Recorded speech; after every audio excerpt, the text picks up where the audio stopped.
locations right the way around, and you can see that the algal bloom is still present on the Nongataha side and less visible around the other sides of the lake, and that's probably because we had a sort of a northeasterly wind blowing. And the thing about cyanobacterial blooms is that they'll travel with the wind, so wherever the wind is blowing, that's where they go. They can be buoyant, get to the surface, and that's where they end up. Probably a couple of points to note is that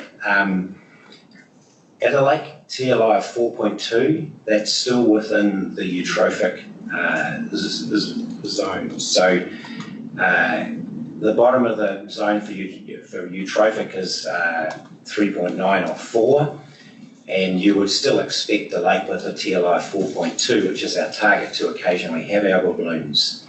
And I think we need to recognise that. However, we've moved from a lake that at times was near to a TLI 5, which would have algal blooms much more regularly. And I went back and had a look at some records from about 2007, 2008, and we were getting these sorts of blooms on an ongoing basis right through the summer and the autumn in Rotorua. And the last time we had a high cyanobacterial reading in Lake Rotorua was in May 2011. And so it's a bloom that's occurred after nearly a period of 10 years. And probably the other factor that contributes to it is that we've actually dosed less alum in the last 2 years than we've dosed probably for that period of time, and got down to less than half the annual dose that we were dosing in the years of 2011, 2012. One of the reasons that we've reduced the dose rate in about the last year is that a tank which we store alum in at the Puarenga site was out of specification or out of certification, and we're in the process of replacing that. And we hadn't expected that we would get an algal bloom this early. We thought that we had it under control with the alum, and it's probably come a little bit earlier than we expected. Having said that, I sort of like to defend the position a little bit to say we're not having an algal bloom because we're not dosing alum. We're still dosing alum at the Utahina, but we're having an algal bloom because we have a legacy of nutrients getting to the lake. And so that's from land use, and they will continue to come for a period of decades until that land use change that the council are working on now is basically flushed out of the system. And we also have a legacy of nutrients in the bottom of the lake, which can recycle from time to time as the lake stratifies. So thank you, Mr. Buer. Councillor Winters, has that satisfied your query? Yeah, I just wanted my colleagues to be aware of the situation, Madam Chair, and it's just an ongoing operating environment that we are going to be faced with. Thank you. I have a number of councillors who indicated they wished to talk or ask questions before this presentation. Are there any councillors who would like to ask any questions of Mr. Buer in respect of what he has just presented? Councillor Thurston and then Councillor White. Thank you, Madam Chair. I've heard the explanation, but I think we really do have to ramp up our communication strategy in this area because there's huge widespread confusion in the Rotorua community, and it's not even summer yet. And I know Councillor White and Councillor Winters will support me. You know, at the end of the day, the problems in the lakes are all driven by human beings. And we've had one press release put out by Helen Cray, and we I urge us to ramp up the communication strategy leading into Christmas, because how long have we trumpeted the fact that we've turned the lakes around and they're on the home straight to their clarity? So I think, you know, with algal blooms at this time of the year, and it's not even summer, I think we nearly, you know, the writing's on the wall. But, you know, I urge us all, and through you, Fiona, to really ramp up the communication strategy to the Rotorua community, because, you know, they've been fed this line that the lakes have turned. You know, it's through a huge amount of commitment and dollars being put in by the regional council and government. And quite frankly, it's of considerable concern to a lot of people, not only the Rotorua community. Thank you, Madam Chair. Thank you, Councillor Thurston. Namuta, do we need a resolution to that effect? Through the Chair, staff can take it as an action to follow up. Thank you. So, and then Councillor White. Go on, Madam Chair. Just in support of Councillor Thurston, totally support his comments, but to Mr. Brewer, a bouquet to you, the committee Māori. There was quite a bit of support for your connection with the iwi and keeping them abreast of what's happening in the alum dosing and that sort of thing. So just a bouquet your way, man. Thank you. Thank you, Mr. Brewer. Mr. Councillor, is this to Mr. Brewer? Well, it's in reply to a question around Councillor Kevin's question around properties that are not reticulated that have pipelines nearby. Now, I understand legislation is available to make it compulsorily for properties to connect within something like 200 metres of a pipeline. Now, is that not being applied? Do we have anybody available to give advice on this matter? Through the chair, we'll need to come back on that one. So on the question of offset, on the question of hooking up, let's put it in the car park, try and get somebody to come along as soon as possible to address this issue. So any further questions of Mr. Brewer?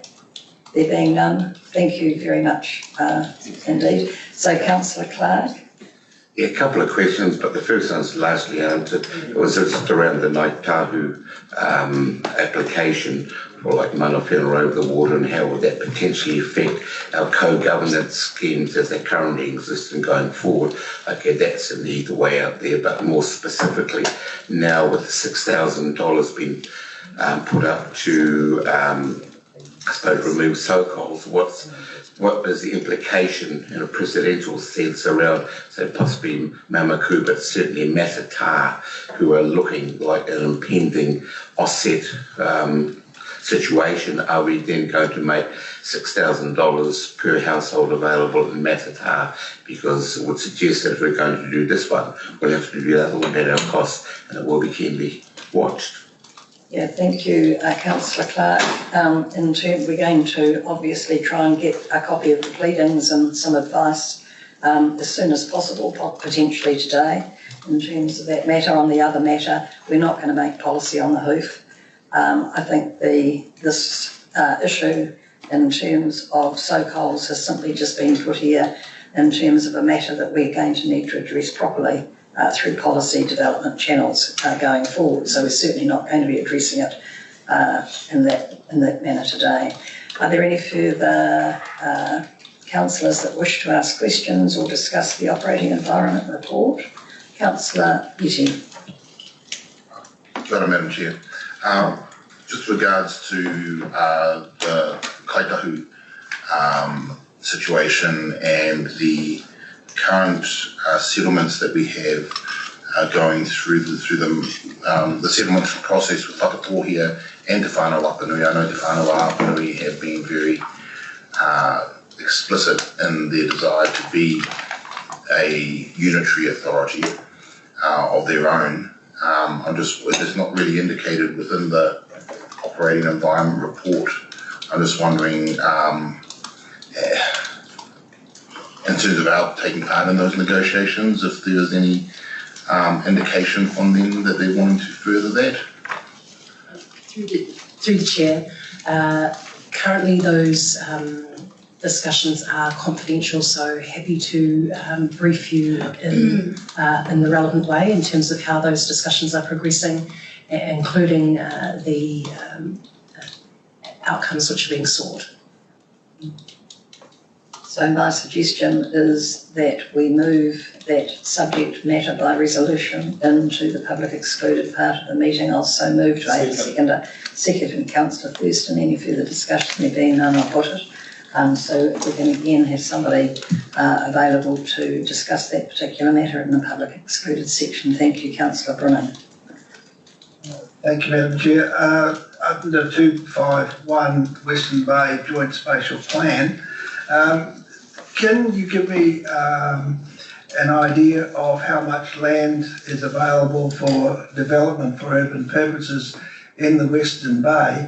I understand now that we have to plan towards 30 years of land available.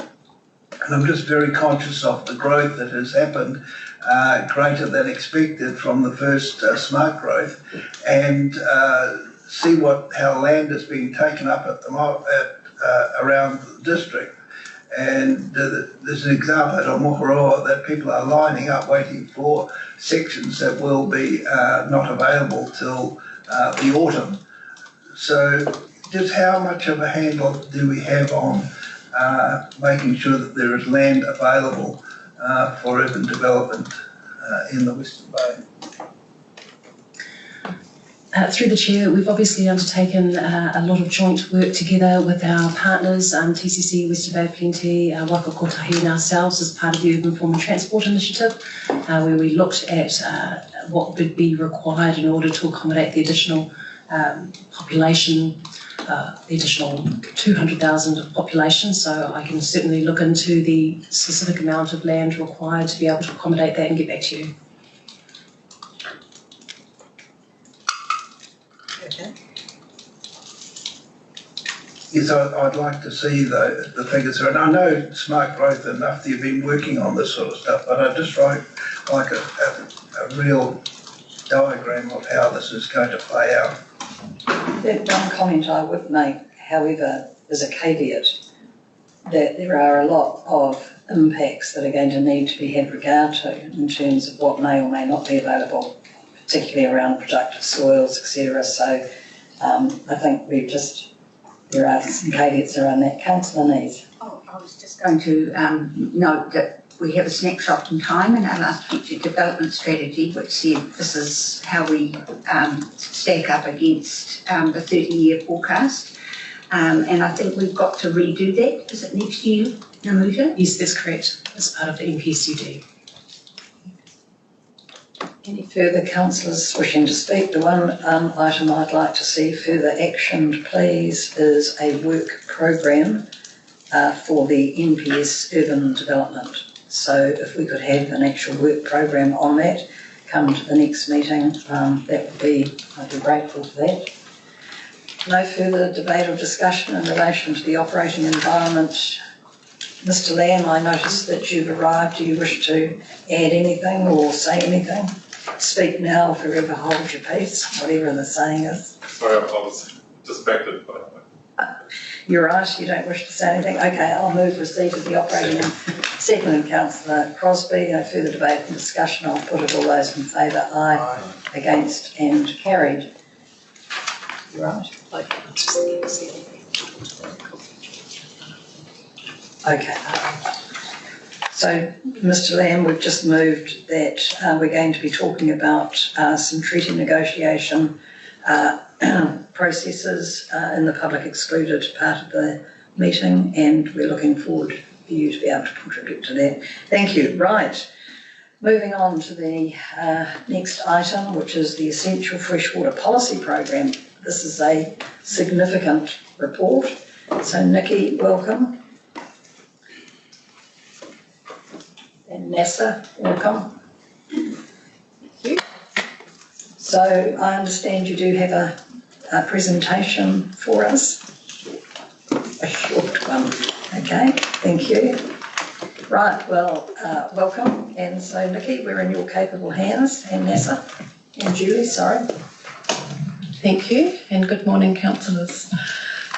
On page 42 of your agenda paper, you'll find a paper about the Essential Freshwater Policy Programme, which is the new name we're giving instead of Regional Natural Resources Plan Review and NPSFM Implementation Programme.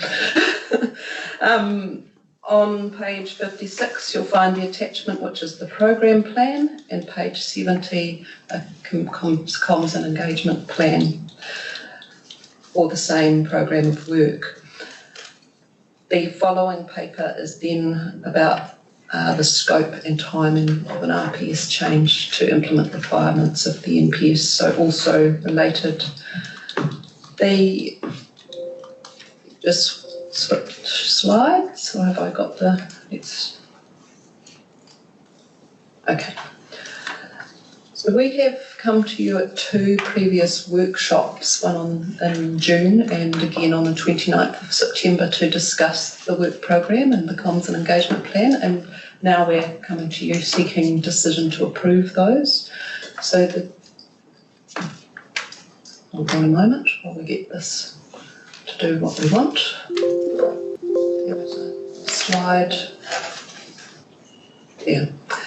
So we're looking for you, doesn't want to stay on that slide, to receive the report, approve the program set out in the report and in the attached program plan, and in the comms and engagement plan, to approve your preferred option for decision making. There are some options in the paper. And to give us some direction on the role of Komiti Māori in decision making that was discussed at a previous workshop. Just to note that we must make some immediate changes to the Regional Natural Resources Plan without a Schedule 1 process, and to confirm that the decision has medium level of significance, primarily because some of the discussion about the need for some more funding is still going on in the long-term planning process.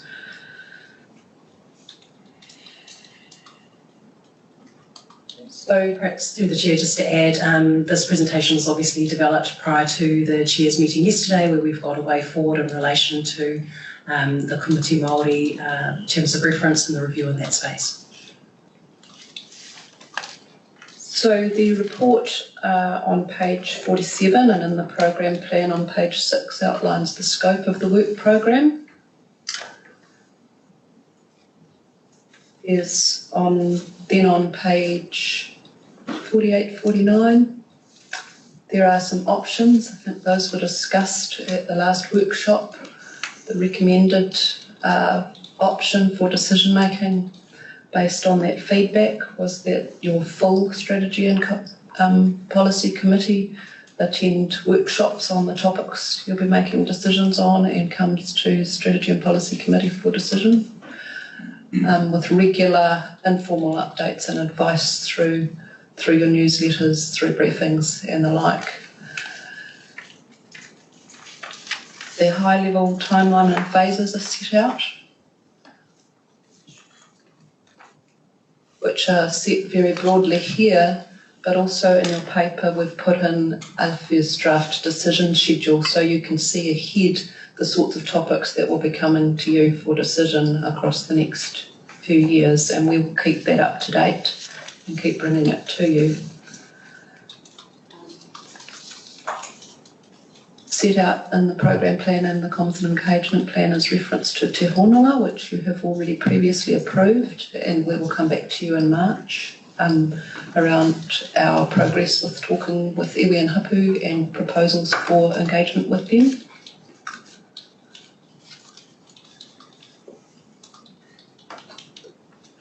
And I think in your previous workshops there has been some significant discussion about community engagement.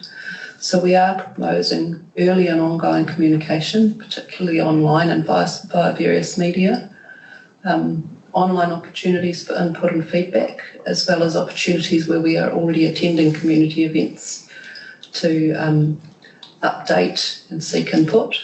We also will continue to work with our territorial local authorities, Freshwater Forum and the Water Advisory Panel. We're looking at the membership of that to ensure that we have early discussions with industry organisations. The tangata whenua involvement you will hear more about in March and will be throughout the process, and then very intensive community engagement throughout the region in 2023. So the next slides, we have some contributions from Stephanie and from Matt about comms and engagement. I think there's been a lot of request and inquiry about that from you, so some material from them, and then we'll be happy to take your questions and decisions. I wonder if you wouldn't mind if we could chunk this. My preference is for us to chunk it so that we deal with all of the matters prior to the community engagement discussion, because I'm sure there's going to be quite a bit of discussion around that. So I would like councillors just to turn your minds to the parts of the report addressing the processes, and are there any questions or comments in relation to those matters? Chairman Leader. Thank you, Chair. as you said earlier, a very comprehensive set of papers here, but I'm left asking the question, and whether it's Namuta or it's the Chief Executive. Last week we had Professor Skelton here urging us not to leave all these issues until the drop dead date, which is December 24. I see December 24 written all over this. What do we have to do if we want to accelerate it? And is it possible to bring some of these timelines forward? Because if everybody does this in all the regional councils in the country, I don't think it's going to be well received either by the Minister or by the review panel headed by Professor Skelton. And could I add to that question, what are we going to do in terms of regional collaboration? And in terms of the Chairman's question, is that going to slow us down? And therefore, do we need to make a policy decision in relation to how much we contribute to the regional collaboration work? So, sorry, Nikki, those are sort of two interrelated questions. Thank you. And firstly, to the first question, we have a second paper here about the regional policy statement that puts forward options and a recommendation as to the timing. One of the options being to notify the regional policy statement earlier. So either we could discuss the rationale for the recommendation to leave it till 2024 now, or discuss it after approval of the first paper, whichever you prefer. With respect to the Regional Natural Resources Plan, we are in the situation where our plan is more than 10 years old and whole sections of it need to be reviewed. It's quite a large program of work compared to where some of the other regional councils are at that have already done their plan review and just implementing part of the NPS or the whole of the NPS for freshwater. I would struggle to see how we could achieve that in less than the time frame of 2024. We could look at those options.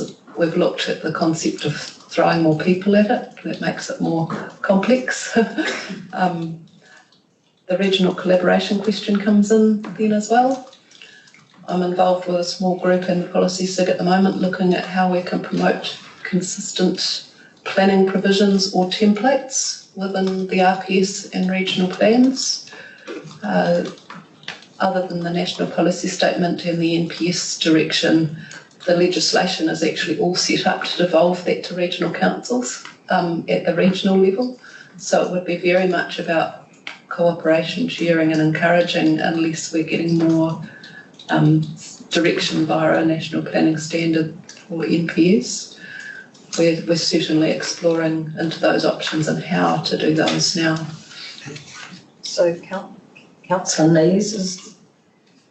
Thank you. My understanding was that we can only use the fast track planning process for parts of the RPS and natural resources plan that don't relate to water and land management and the integrated management on that lines. I accept that Professor Skelton suggested this was under challenge by Otago Regional Council and that will become clearer next year. If we're trying to review the RPS all at the same time, the problem we've got is that a portion of it will have to be done by a Schedule 1 process and a portion of it will be done through the fast track process. And my understanding of the review requirement was that you had to start it after or when your RPS had been operative for 10 years. So we could start it at the end of 2024, surely, the review of those portions that aren't relating to the freshwater and land management portions.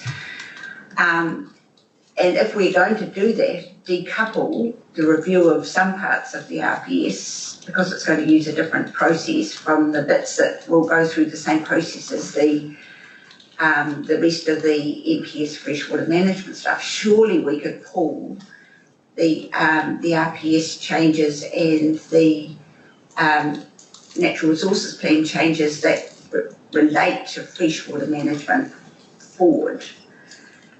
You seem to say be saying that we need to slow it down because we want to review the whole of the RPS at the same time and be ready by December, but that's just not practical. I don't think that's Through you, Madam Chair, yes. The RPS paper, which NASA has next on your agenda, reaches a conclusion of review of the water quality and land use and water quantity sections of the RPS, along with the implementation of the NPS requirements. So it's freshwater related, and the options he explores are timing wise, 2024 or earlier. So that's for the RPS. Definitely saying the rest of the review can wait till 2024. For the Regional Natural Resources Plan, it's the parts that will form a land and water plan, land and water parts that we can call freshwater that we're talking about reviewing. And it is large parts of most of the regional plan, other than our air, coastal, etc. And that's in part because so many parts of the National Policy Statement for Freshwater require not just at an FMU scale of change, but how we set our policy right across the region as well. And that whole Regional Natural Resources Plan land and water component is over 10 years old. So are you telling me that we cannot speed up that Natural Resources Plan process to bring it forward, to still do the RPS at the same time? You're saying you're going to need until December 2024 to do the Natural Resources Plan work? For the Natural Resources Plan, I believe that we need the full 4 years. We could try to explore options to do it earlier. I think that would be a huge demand to achieve personally. For the Regional Policy Statement, that option to bring it forward earlier is there, and NASA will talk through the pros and cons of that with his paper. Well, perhaps, if it's all right, NASA, we'll get you to talk to your paper now. Okay, I think the general flavour that might be coming through is we want to go earlier, but could you just talk us through your paper, and then we'll come back to the discussion we're having around the natural resources plan processes. Sure.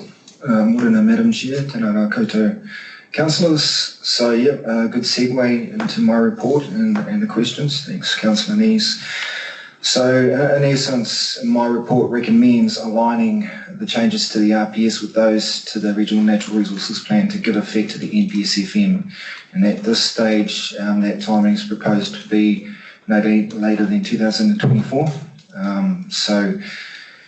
In terms of the process, the efficiencies and the costs, both to ourselves as an organisation, in terms of the process, resources, technical, and externally for people engaging, communities, tangata whenua, stakeholders, industry as well, it would make sense to align those two processes and to utilise, obviously, that freshwater planning process. So in terms of the timing at this point, we were going with the 2024, being mindful that there's a lot to achieve, there's a lot of requirements to undertake and to be met in that time frame, both to ourselves and to our stakeholders. In terms of bringing that forward, yes, anything's possible. I guess it's a matter of how much resourcing we put at it. So that's something that needs to be considered by this council, but that is the recommendation. And in terms of scope, at this point in time, as you're aware, Otago will go first in terms of utilising the freshwater planning process, so we'll be able to learn from them in terms of how wide the ambit of the changes to the RPS and the Natural Resources Plan that can go within the scope of the freshwater planning process. We believe it will be likely to be confined to land and freshwater, which within the domains of the existing RPS, so the water quantity and the water quality and land use chapters, but there's a question mark because there are other provisions and other chapters that are affected by freshwater management and the NPS, iwi resource management, matters of national importance, integrated management, for example, but there are views of other colleagues that it applies to all provisions in the RPS. And just also coming back to your question around the requirements for the review under Section 79 and their 10-year requirement. We also have to be mindful that there's a number of national policy statements that have landed or about to land. So we have the urban development, NPS. We're already required to implement that as soon as practicable. And that's the same requirement for the NPS-FM in terms of the RPS. There's certain provisions we can embed into the RPS without doing a Schedule 1 process, but they're very few and far between, and the rest of it will have to follow a Schedule 1 process. And then we have the National Policy Statement, Highly Productive Land, and the National Policy Statement, Indigenous Biodiversity, that will be landing this year next year. And we don't know at this point in time what the timeframes are for the implementation, but the RPS will be required to give effect to those national policy statements. And again, there's a question as to whether that's going to push ahead of the 2024 timeframe. But it's possible that there will be elements of it that are time specific, and there'll be parts that say as soon as practical, which we could lead to the 2024 review. But as you know, there's a lot of resourcing requirements being placed on regional councils in terms of regional policy statements in our regional plans. Thank you for a very comprehensive answer. I'm going to direct a question now to Namuta or Fiona. If we were minded to want to go faster and we need extra resourcing, what does the LTP paper for next week tell us? I'm mindful that those are confidential papers. They're not in the open section at the moment, so if I'm asked, I'm just saying, can you give us any indication at all around resourcing matters, if not only to meet what the staff are recommending, but if we wanted to go harder and faster? So through the chair, you'll recall we've actually been building up for this to implement the NPS-FM for a long time, and over successive years we have been building our teams to be able to deliver, particularly in the policy space, in the compliance and consent space, and in the science space. So at the moment we are well positioned.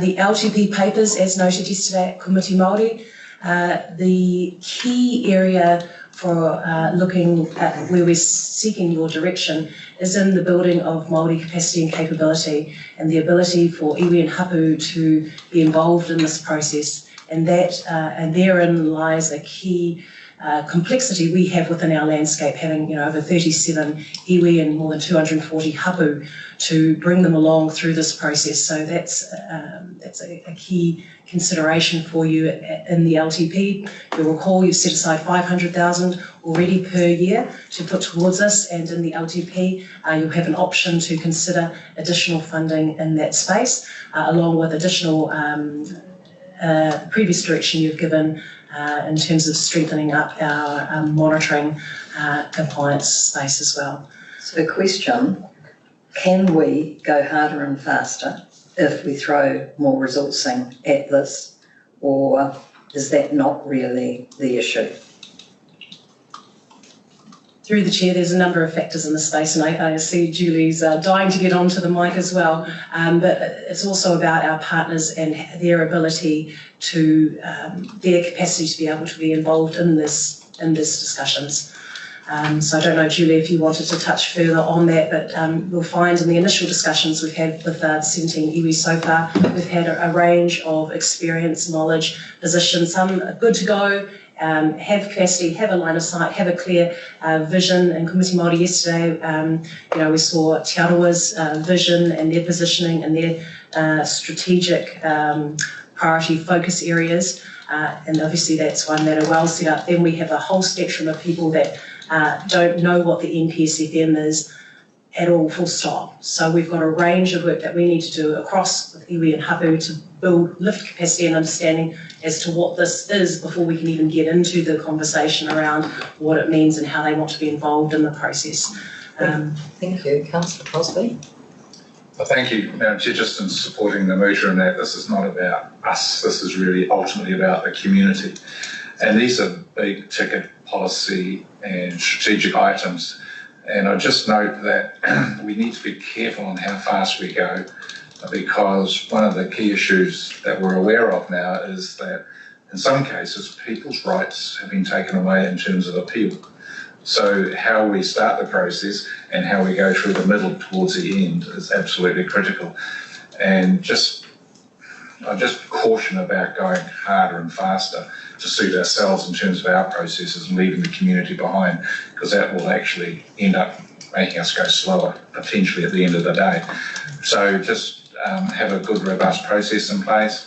Make sure the community, as an iterative process, as people learn more, they might have different points of view.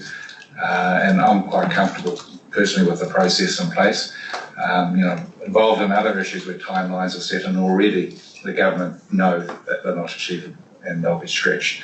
So this is massive, and I think it's best to take your time, get it right, have clear community understanding about it, and I think that would bode well for the future rather than rushing to an earlier time frame, particularly that people's democratic rights, in some cases of appeal, have been taken away to speed things up. Thank you for your very wise words, Councillor Crosbie. Councillor White. Thank you, Madam Chair. I totally agree with Councillor Crosbie. The pace that we set is the big question is around how the community are prepared and are rolling. And from my understanding of my own constituency, there is a desire to be on the front foot with this. Not necessarily trying to set the pace for everybody else, but making sure that there's a very clear understanding of what's happening, what are the issues, and how do we meet those particular challenges in terms of communicating back to the system that this is a position of our Kure constituency. On that particular matter, I know that in two of the larger mandated organisations, they are positioning themselves to have a bigger conversation within the constituency to look at this in the context of what level of collaboration, contribution needs to be made at this point. How can they set themselves ready for this? And I think that's important. There'll be some that'll sit and wait for things to happen. There'll be those who'll step forward. And you could argue that's a question of leadership, and, to a degree that is. And I'm just hoping, and I know with my own constituency colleagues, that we're well aware of this. We're well aware of the importance. We're well aware of not being, in a sense, bulldozed with timelines that we can never meet. There are inequities in resourcing that they're commenting upon already. So those are very complex issues. But I think, to the point that Councillor Crosbie has raised, yes, we set the pace in a sensitive way, a way that recognises the community needs as well, is really important. Otherwise, there are really downstream issues that I don't think we would want to have on our plate. Great. Just getting the sense of the meeting that there's consensus almost in terms of adopting the staff recommendations, both in this paper and the RPS. Councillor Brunning. I'm somewhat tempted to alter two in moving it to that the CE bring forward an option to bring forward A and B. We have been on this journey for some time. I know this is new legislation, but under the previous work we were doing, we've been working in Rotorua for many years around the lakes quality. Rangataiki and Kaituna, we've been working in those areas. Taronga Moana was to be the next area we're working in, the 9 areas that we had designated some 4 years ago. So I really do not understand how it's going to take this long to do this work. Professor Skelton, when he was here the other day, said that we do not have to get this perfect. We had Plan Change 9 that we pulled. So we've already done a lot of work. I understand it'll take more resources to do it in 2 years rather than 4 years. But I would think the economics, for a start, would be there to do it. Resourcing may be an issue, but a paper would bring all that forward before we make a final decision around this. And I think it behaves on, if this resolution is passed, then the CE would bring forward an option that would clearly explain why we could or couldn't go faster. So Fiona, could I just ask you, you've clearly been listening to the discussion, would you like to perhaps make some comments? Yes, thank you, and good morning, Chair and councillors. I know this is a very large decision in front of you today, and you've had a number of workshops to get to this point. The key thing for you that Councillor Crosby and White have talked about is the readiness of the community, all your partners and stakeholders, to be ready for the implementation of NPSFN. This is critical to our region, and you have in the past and continue to seek to bring people with you. That is why the timeframe is the timeframe that staff are proposing. Namuta has talked about that this council has been well positioned to lead on this work, and we are. We are, however, asking for significant increases in your long-term plan to continue to do this work. Namuta has touched on some of those. So you will need to decide through your long-term plan process how much focus and additional effort is put into this. I'm very happy to look at how we could bring forward particularly the engagement and the communications with our communities in terms of why this is important and why it's taking the time that it's taking. You also have to consider in NASA's paper whether you're mindful in terms of the RPS and then the freshwater plan. We are well positioned. It will take time. It will take time for our communities to understand the implications of this. There will be significant change with implementing this NPSM for all communities in New Zealand, including those in our region. Chair, you also talked about regional collaboration. That can only help and strengthen how fast we're working here. We're working very well with other councils who have implemented extensively farm environment plans. We're learning, we're sharing, we are well placed. But these timeframes are really about taking everybody with us. Thank you very much, Fiona. I just want to make the point that any resolutions today will need to be subject to long-term planning decisions. So we have next week where we're obviously going to be discussing those matters.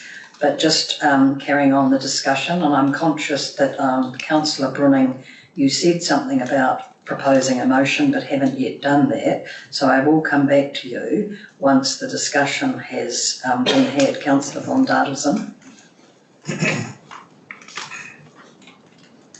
Thank you, Madam Chair. I would just like to remind Council of the process that we went through, the very robust process we went through with Plan Change 9, only to have it pulled at the last minute. And and there should be lessons to be learnt there. So when we say we're going to rush it and we don't have to get it perfect, I disagree with that. I think we need to go carefully and make sure we get it right, because this has long-term implications. And if we get it wrong, as we did in Plan Change 9, and have to think that the work that went into Plan Change 9 is not lost. So that work will help to tell the story, but it was a costly exercise without the right outcome at the time. So my word is one of caution. Make sure we get this right, do it well, and be very clear on what we want to achieve. Thank you. I have Councillors Eatey, Rose and Nees. Councillor Eatey. Kia ora, Madam Chair. With consideration to the conversation that happened yesterday in the Chairs Forum regarding the role of Committee Māori, and the takeaway that we had from there that the Māori Caucus and the Chair and Deputy Chair of Strategy and Policy would come back with a paper. I think potentially recommendation number 3 is somewhat premature.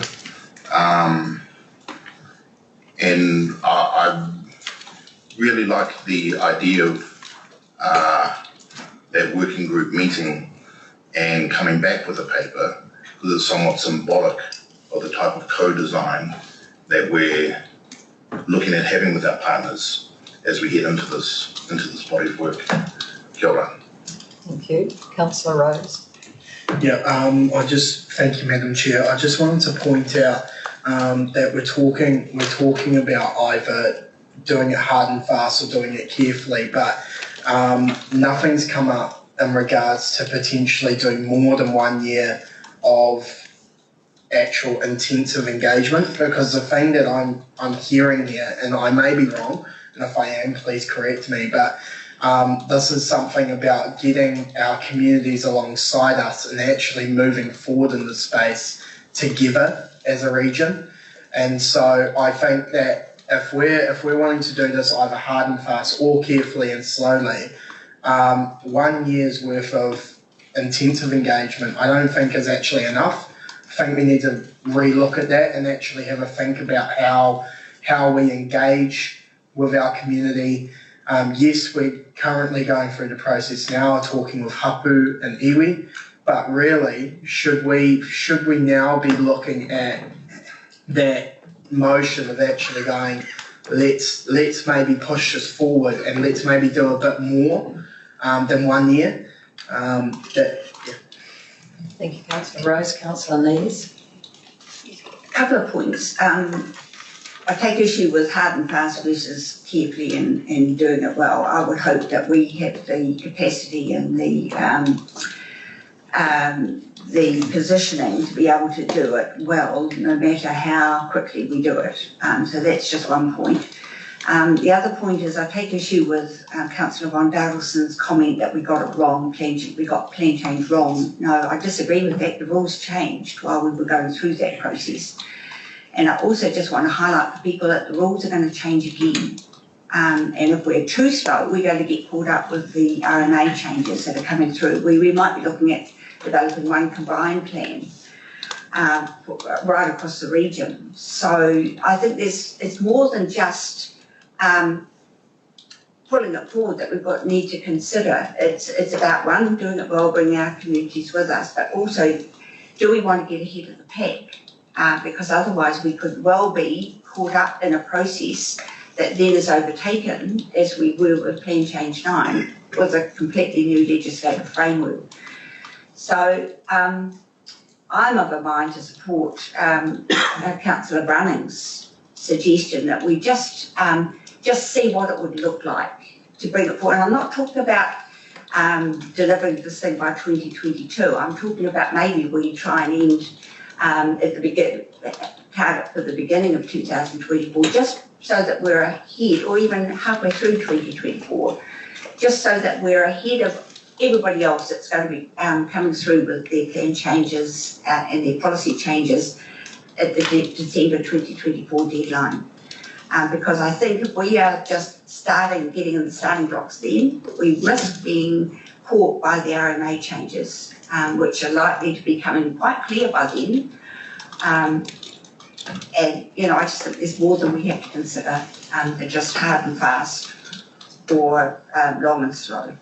Thank you, Councillor Nees, and I'm very conscious that there's been a number of comments in terms of engagement, and so certainly I can see that we're going to need a robust discussion around what has been proposed here today and what I think the expectations of councillors are, which is far greater and earlier community-wide engagement. But Councillor McDonald, I really would urge everyone to contribute if you feel you'd like to in terms of this really important process discussion. Thank you. Thank you to the staff for their reports. I'm just taking in what the comments have been to date, and if I come from it from the perspective of tangata whenua, we've already had a couple of presentations. We had one at climate change from Te Aroha Lakes Trust. And yesterday again, we had another presentation by Te Aroha about the Te Aroha vision. And one of the things that's becoming quite evident in those reports, and Ngāti Awa is another, is that tangata whenua are already starting to move in those spaces. Those that are progressive and have the resourcing to do a lot of the work that we're aiming at too, along the lines of what's coming out of central government. We heard from Te Aroha that they have already designed their climate change framework, which is a piece of work that we're looking to initiate. So in some areas in our region, tangata whenua have already moved to that point. One of the things I would like to ask of staff is to start having the conversations with some of those iwi of where their strategies are heading in addressing the NPS freshwater management space. Because I think we should start having discussions with them now, those that are already in the space, around some of the co-designing and what we're trying to achieve. That way we have on board already the participation of iwi instead of waiting for our actual formal consultation process. I think we need to bring them now in the planning stage, those who are doing the mahi and who can help us in the space and possibly drive us in how we would engage with hapu and iwi across the region.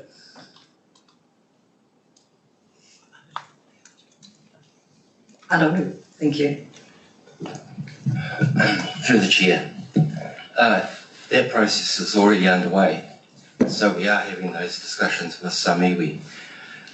As mentioned previously, some iwi are in a position to engage with us really quickly. The issue for them is not capability but capacity. Capacity is a big issue for a lot of iwi. Mr. Lam's going to talk to you rather later on about Te Whanau Apanui, so I won't raise the issues here, but just in terms of a treaty settlement process, one of the things Council's going to need to consider is the timing of a treaty settlement process that deals with freshwater and the NPSFM, and the two don't align. So that's another matter under consideration around how we plan to move forward. So the process around going hard and fast, actually, there are some things ticking away in the background that won't enable Council to do that. All of that needs to be brought back to this committee in March so that you have a clearer understanding of what the regional landscape is like in terms of iwi capacity and capability. Thank you, Councillor White. Oh, sorry, Councillor McDonald. Just a question to you then, Anaru. In those discussions with tangata whenua, do you see in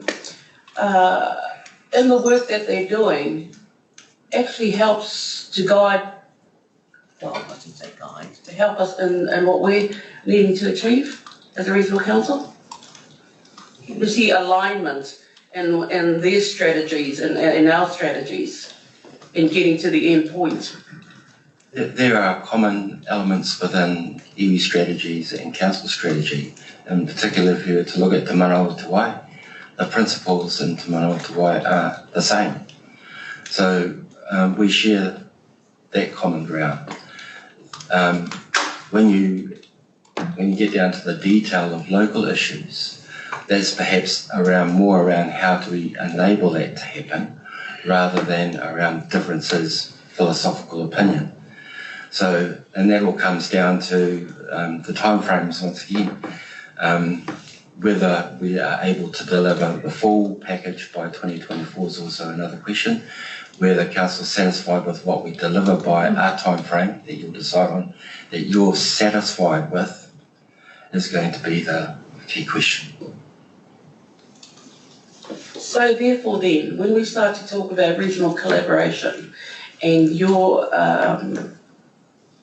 suggestion around the importance of nailing it at the local point, should we and I know this has been discussed in the regional leaders forum as well, is our focus a bit skewed? And so actually what we should be doing is concentrating on the local to be enabled to get the regional perspective of what it looks across the region. Are we doing it the wrong way around is probably what I'm asking. No, I think through the chair we're doing it the right way around, and that's having discussions with tangata whenua. So they're giving us the local information. The architecture around how you bring, for example, attributes up at an FMU level requires a different discussion because the attributes become generic. But the application of mātauranga Māori by a local iwi, for example, can be recognised through that framework that we develop. If you want me to say that again, the generic attributes need to recognise and provide for the local ones. I have Councillor White, then Councillor Love, and then I think we need to pause for breath. Thank you, Madam Chair. I know that in respect of what Councillor McDonald has said, that there are these things happening out there and they're happening in advance. People are getting on the front foot. The issue, and it was raised at Committee Māori yesterday with the Ukure constituency, that there are good things happening in parts, but for the iwi they need to bring those parts together. Otherwise your conversations will come down to who are you talking to, right? So you really do need to be able to aggregate the efforts. And that's up for the Kure constituency, for example, to bring those aggregated bits and pieces together so it's solid. And that then gives a channel to speak with some meaningful conversation. Otherwise, there will be issues, and issues of the contention with who did you speak with, what hapu was involved, who had the mana whenua, all those sorts of issues will come to the table.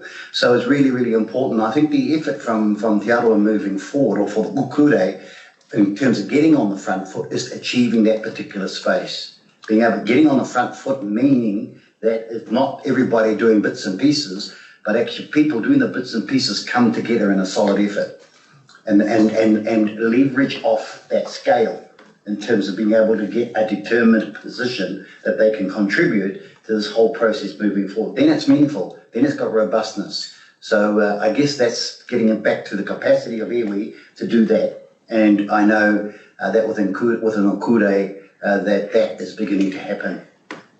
Councillor Love. Thank you, Madam Chairman. I'm minded to support the position of the Chairman and the Deputy Chair in that if we can, we should put whatever speed we can behind this, but we have to get the job right. But the risk we face in all of this is we now have a newly invigorated government with a whole raft of policies which are going to affect us. And the CEO and the staff are going to have to be really agile to work out a way in which we can support not just this, but all the other policy issues which we now face for the future. And I'm not quite sure how we do it. I'm not quite sure if we've got the sufficient staff to do it. But we have to remember that the government has now got a clear mandate and is going to demand of us action, not only in this area, but many other areas as well. Thank you, Councillor Love. Councillors, I wonder whether looking at these recommendations, we might change them slightly. And this is a test, and for Namuta and Fiona also please to comment on. Obviously we're going to receive this report, but then secondly what we would do is request the Chief Executive to provide a report for our LTP discussions on potential changes to the Freshwater Policy Program Plan and Communications and Engagement Plan. Full stop. The Chief Executive and Namuta have heard all of the discussion that's gone on today, and I wonder whether the Chief Executive or Namuta, that would be an appropriate request to you to help us then to be able to confirm or otherwise programs of work. Would either of you like to comment?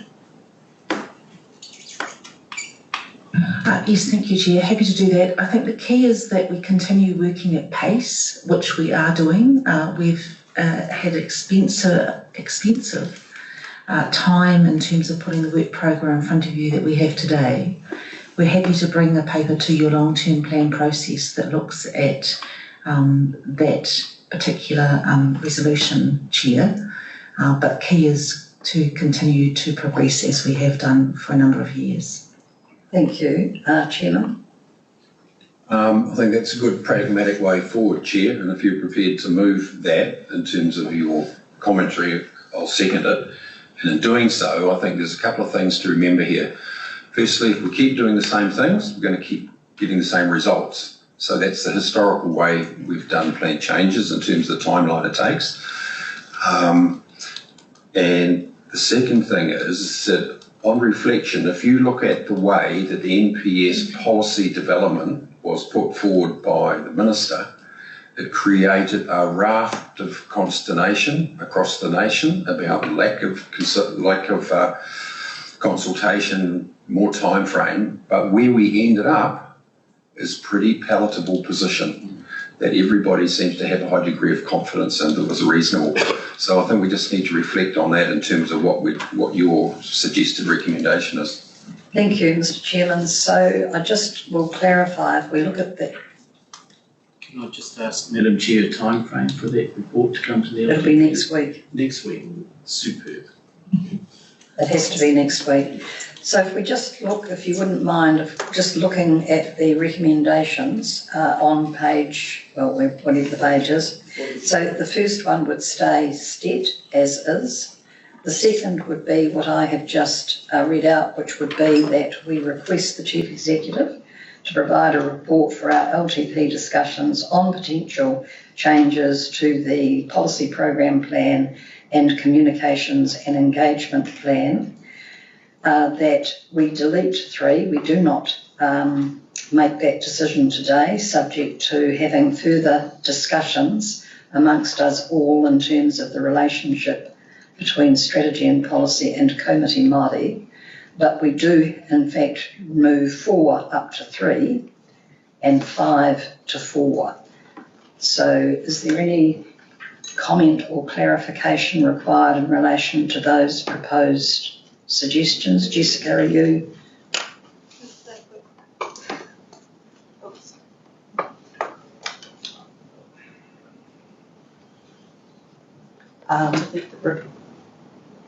Request the Chief to provide a report for the long-term plan discussions next week. Yeah. Delete 3. Move 4 to 3, and thank you. Happy to second, Madam. So I have moved it, Chairman, Leader, seconded. Further debate and discussion. Councillor Love. Mr. Chairman, I'd just like to get confirmation from the Chief Executive that that report of that scale is doable in that timescale. Thank you.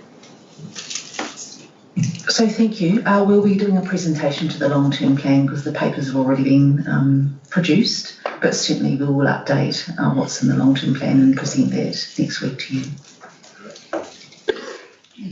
Further debate and discussion. I would like to raise the issue around communications and engagement.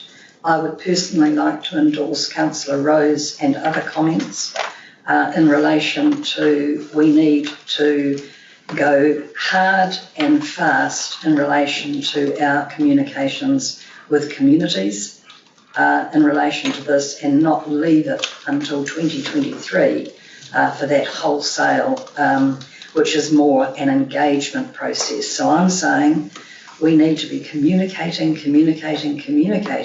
with our communities about this issue, and the engagement processes are slightly different in that regard. Further debate and discussion in and around that particular matter. Councillor Nees. Oh no, totally support that.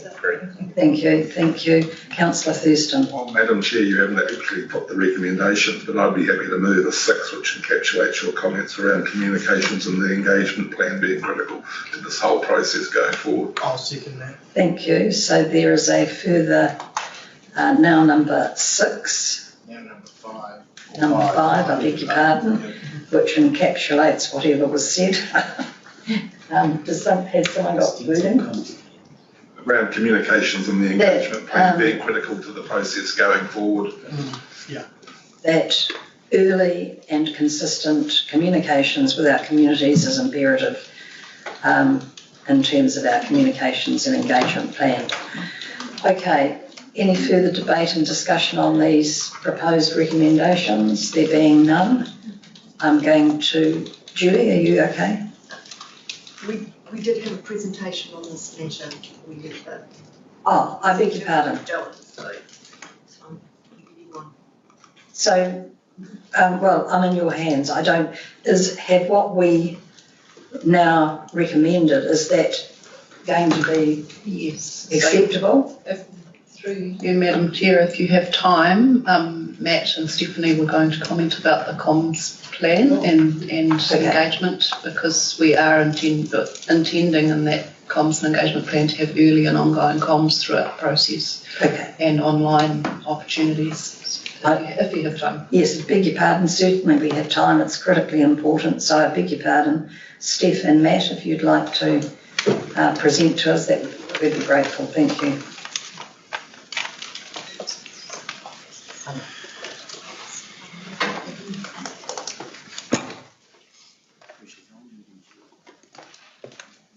Madam Chair.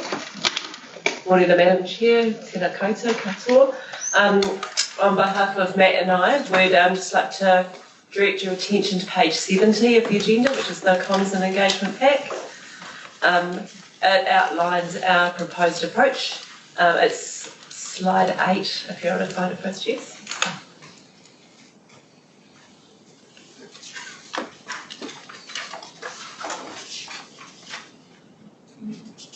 Thank you. This slide just summarises what's in the paper, that we're seeking to have early and ongoing communication throughout the process. In terms of the engagement in 21 and 22, we're looking to primarily look at online engagement opportunities. If you're available at morning tea, I'm happy to share with you one of the tools that we are considering. We're currently going through a procurement process, so I'm not able to publicly discuss the option that we're looking at, but we want lower barriers to participation in providing feedback. Of course, we will also have staff who are attending a number of business as usual events with key stakeholders. They will be providing regular updates directly and seeking engagement and feedback through that process as well. As mentioned on the board, we're also looking at targeted stakeholder discussions with the local authorities, Freshwater Forum, the Regional Water Advisory Panel, the tangata whenua involvement as discussed. And we're anticipating more intensive community engagement in that 2023.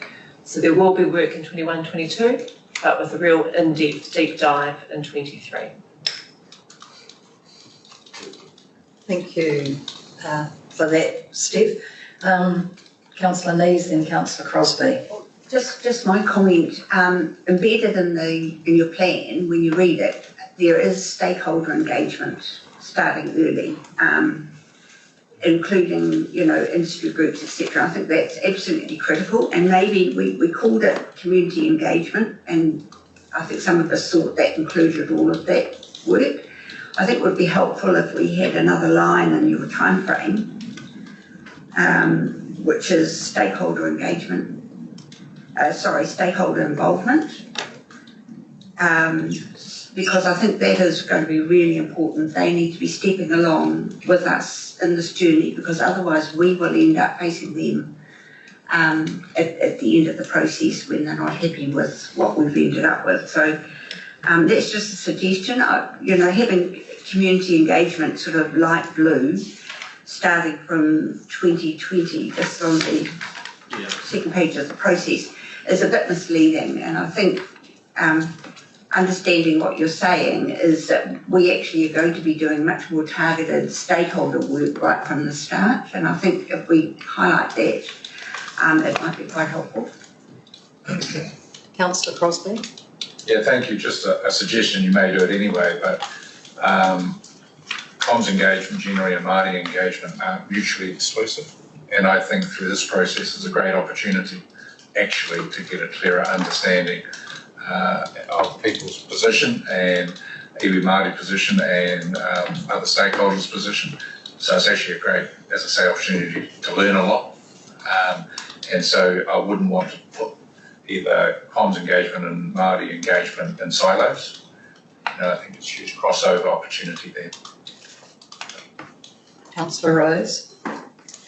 Yeah, I'll be honest, I've still got an issue with the 2023 piece. I think we need to look at it. It's good that we've got it in that light blue area, and that staff have recognised that they are going to be doing stuff between now and 2023. But I think even if we look into even half of 2022 or something like that, where we actually really get into the depth of things and actually give people more time to, one, get the understanding of what's actually being asked of them, as well as actually giving them the opportunity to have a say in it as well. So I just think that 1 year isn't going to be enough to actually get the sufficient information and actually give people that opportunity to have a proper say in it. Thank you. Steph? In the 21-22 period, we're hoping to receive feedback on FMUs in terms of locations, input from community on values, on visions, outcomes, objectives, targets and limits, all which will support the planning process led by Nikki and the wider team. But thank you. Thank you. I'd like to endorse Councillor Rose's comments. What I've got in mind is information sharing, telling our communities actually what this is all about. And some of us are not as technologically savvy as others, and I would have thought editorials in newspapers for some communities would be really helpful, and the old traditional ways of doing things. So I'm really looking for information sharing to bring our communities along. First point. Second point, we have talked previously about branding. So I don't see anything that's been progressed in terms of what is the kind of branding approach where we can win the minds and hearts of our communities in terms of this particular journey. So those are just two comments. I don't know if you'd like to make comment on that. Through the chair, the branding through the essential fresh water is what we're looking at doing on a national scale, so it's recognisable with what everyone else is doing, and it's not being as seen as a separate process. So that's why we're sticking with calling it essential fresh water.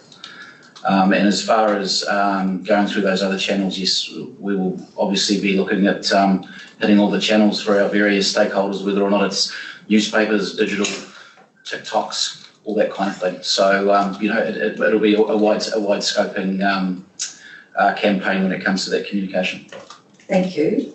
In terms of number 5, which was the recommendations, are you okay with that recommendation? You think you'll pop them back up again? Sorry, it was...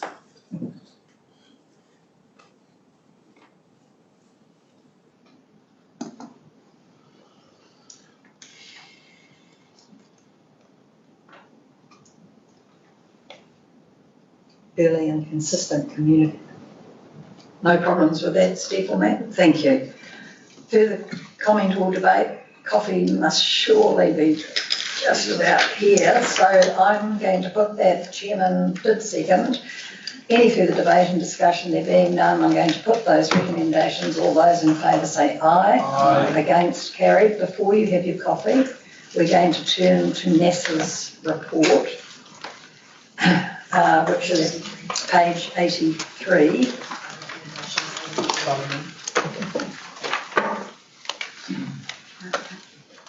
So, thank you, Nessa and Nikki. In light of the resolutions just passed, do you have any further comments in relation to your recommendations on this paper? All the discussion was primarily around whether we push it forward or leave it at the same date. So that seems to still be up in the air, but really the point that I was making in my report was aligning the RPS and the Regional Natural Resources Plan processes.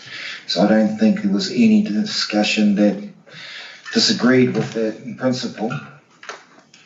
Wasn't any, so I'm assuming that's agreed with. Thank you. Councillor Lees? My only question is around recommendation 3, which I think is still a little bit up in the air about whether or not will only be limited to provisions within the land and freshwater domain. I'm just not sure, for example, if the Indigenous biodiversity NPS comes through, and it's got quite a bit of stuff on wetlands.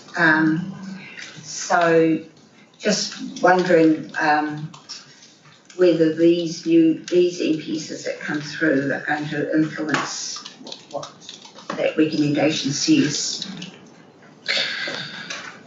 Well, it's not definitive, so it acknowledges there's a level of uncertainty.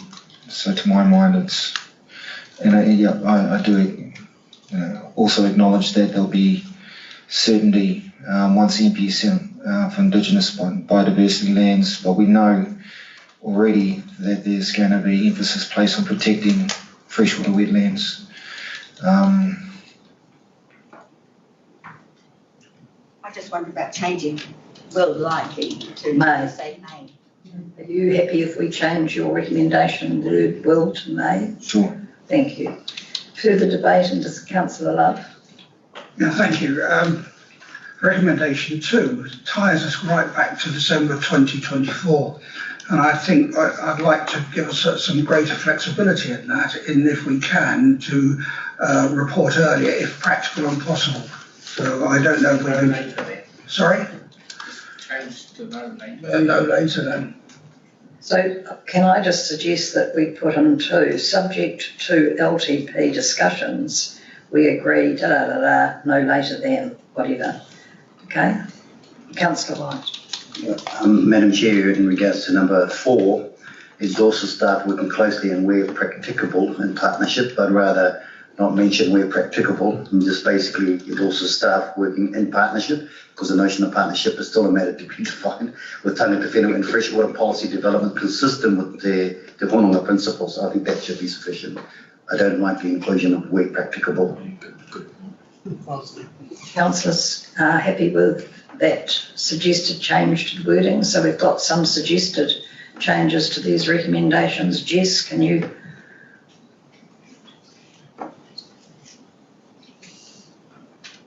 That looks pretty good.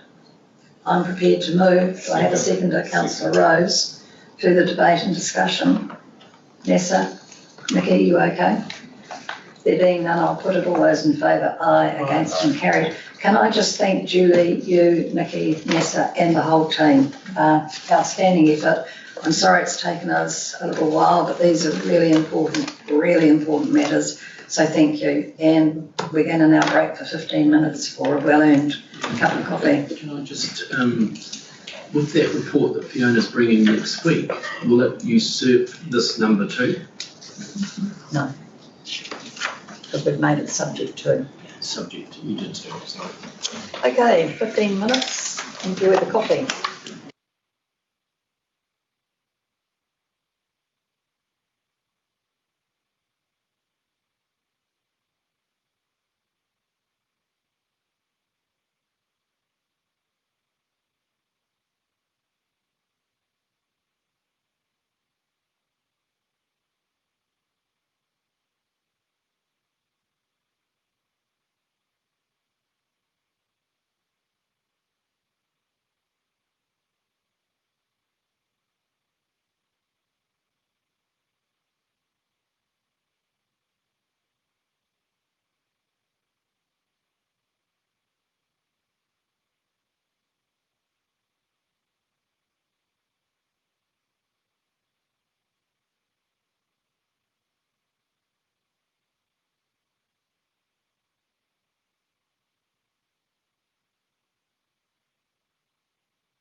So we're on the We are up to the adoption of plan change 13 and Karen and Julie.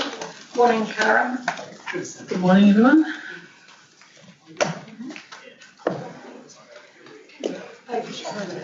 Turn away with Councillor Lees. Oh, yep, here we are. Okay, welcome Karen, thank you for your report. Do you have a presentation for us or anything to add to your report? Very comprehensive report, I might say. Oh, thank you. No, I don't have anything to add and I have no presentation, so happy to take questions if anyone has any. Thank you very much. I guess just... Can you just give us the page? 93. 93. This is your plan change, you and Councillor McDonald, and advice in terms of, no advice required. Okay, so Karen, you're happy to answer questions. Councillor Winters. A new Minister of Conservation, Kerry Owen. So when we send this to her for adoption, do we give her an overview of what it means for us? You'll give her a briefing and all that sort of stuff? Yes, Deputy Chair, we absolutely will give her a briefing and point out which bits of the plan are relevant to the coast. There's very little, but we will we'll point that out. Councillor Von Dadelsson. Yes, I want to give a bouquet and a brickbat. I'll do the brickbat first. The brickbat goes to Fiona. Are you listening, Fiona? The brickbat goes to you because you've promoted Karen and taken her away from hearings work, and that lady is fantastic. So I just want to record how, and Madam Moana, I'm sure you'll back me up, the work we got from council staff on that hearing was absolutely fantastic. And I have to say, on all hearings, it is the same. Our staff across the board in the hearings, and all the time, you seem to promote them, Fiona. And then we have to get more, but they're always good. I remember the first I had was Reuben Fraser, and he was, I'm going back many years now, and he acted as a peer review for me, and he was fantastic.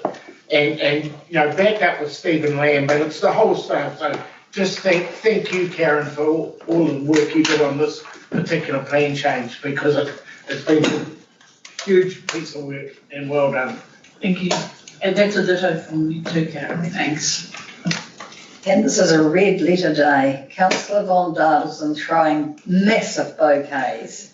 Well done. I didn't mention NASA. Okay, any further comments or questions to Karen? There you are. See, that's the sign of good work. So who's going to move the recommendations? Happy to move. Happy? Oh, no, no, you can't probably. I'll move. Councillor White, seconded by Councillor Winters. No further debate and discussion. All those in favour, aye. Against and carried. Thank you very much, Karen. Thank you. Okay, now we're in for an interesting discussion in terms of impact investment scheme for energy efficiency. Page, Madam Chair. 220.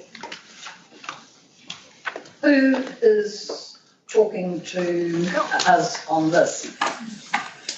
So through the chair, that's Stephen Lamb and myself. Hold on, Stephen.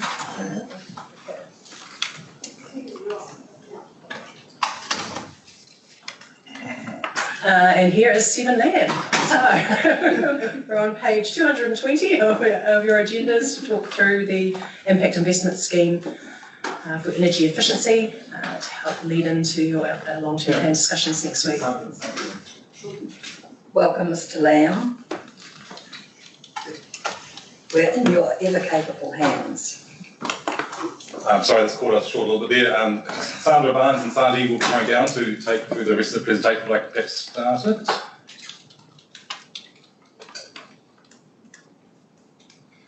So, The issue of, I mean, we're calling it energy efficiency, but this is the, comes out of the climate change space. It's about what can we do in terms of actual on-the-ground implementation. You've had some work on this before, and it fits into the LTP process. This slide is saying there are three things which we're doing policy decisions around. The first one is based on high-level principles. What are we looking at here? How do we make it work? So that's this discussion here, and it feeds into the LTP. The second part of that is around the LTP puts a dollar value into play. And so the question is how much? The more you put in, the more you can do. And it's really obvious sliding scale. So that's number two. Number three, though, is when you get to the operational decisions. And for those familiar with the Rotorua airshed discussions, you'll know that there's a number of ways which implementation can occur. For example, around interest-free loans or 2% loans or 4% loans, they all incentivise different things. Do you set a threshold for affordability at a gold card level, at a rates rebate level, all those kind of things. So those things will come back to this committee as the LTV number is put into play. So today is more about the number one. And some of the things there which are up there, particularly around cost neutrality. We often hear that these programs are cost neutral, and it depends how you look at that. This really is about impact investing. Apologies. At this point, I'll hand across to Sandy, who will leap into the play. Good morning, councillors. Apologies for that delay. I'm assuming Stephen sort of introduced the purpose of why we're here today, but just to continue on, there is a spectrum in terms of impact investment, ranging from financial investments where financial returns are prioritized at the right end of the spectrum up there, and other investments where we're just prioritizing social and environmental impact at the yellow left end of that spectrum. And as you would be aware, there are council activities, for example, Quayside, which would be closer to the right end of the spectrum, and other activities like land management activities, which would be closer to the yellow end of the spectrum. So for this scheme, we are anticipating that we would be somewhere in the middle. And one of the things that we want to get out of the meeting today was some direction or feedback from you as to where along that spectrum you want to be for this particular scheme. So specifically, how much a priority is cost neutrality and financial return relative to having social and environmental impacts with the energy efficiency initiatives that we're proposing. So, how do you want to do this? Do you want to chunk it down and get feedback? There is a slide later on where we're asking some specific questions about that, so maybe we could leave it until then. Thanks. Sure. So in terms of how we would work, we're proposing to offer, should this scheme be accepted, 10-year loans repayable through targeted rates in a similar way to how the Rotorua Airshed Hot Swap program operates at the moment. And we would finance uptake of solar energy for households, clean heating, like heat pumps or infrared heating, and insulation as well. The council would also undertake some due diligence before loans are approved to make sure that the facilities that ratepayers are signing up to are suitable for their situation. And these loans would also be subject to a fixed interest rate over that 10-year period.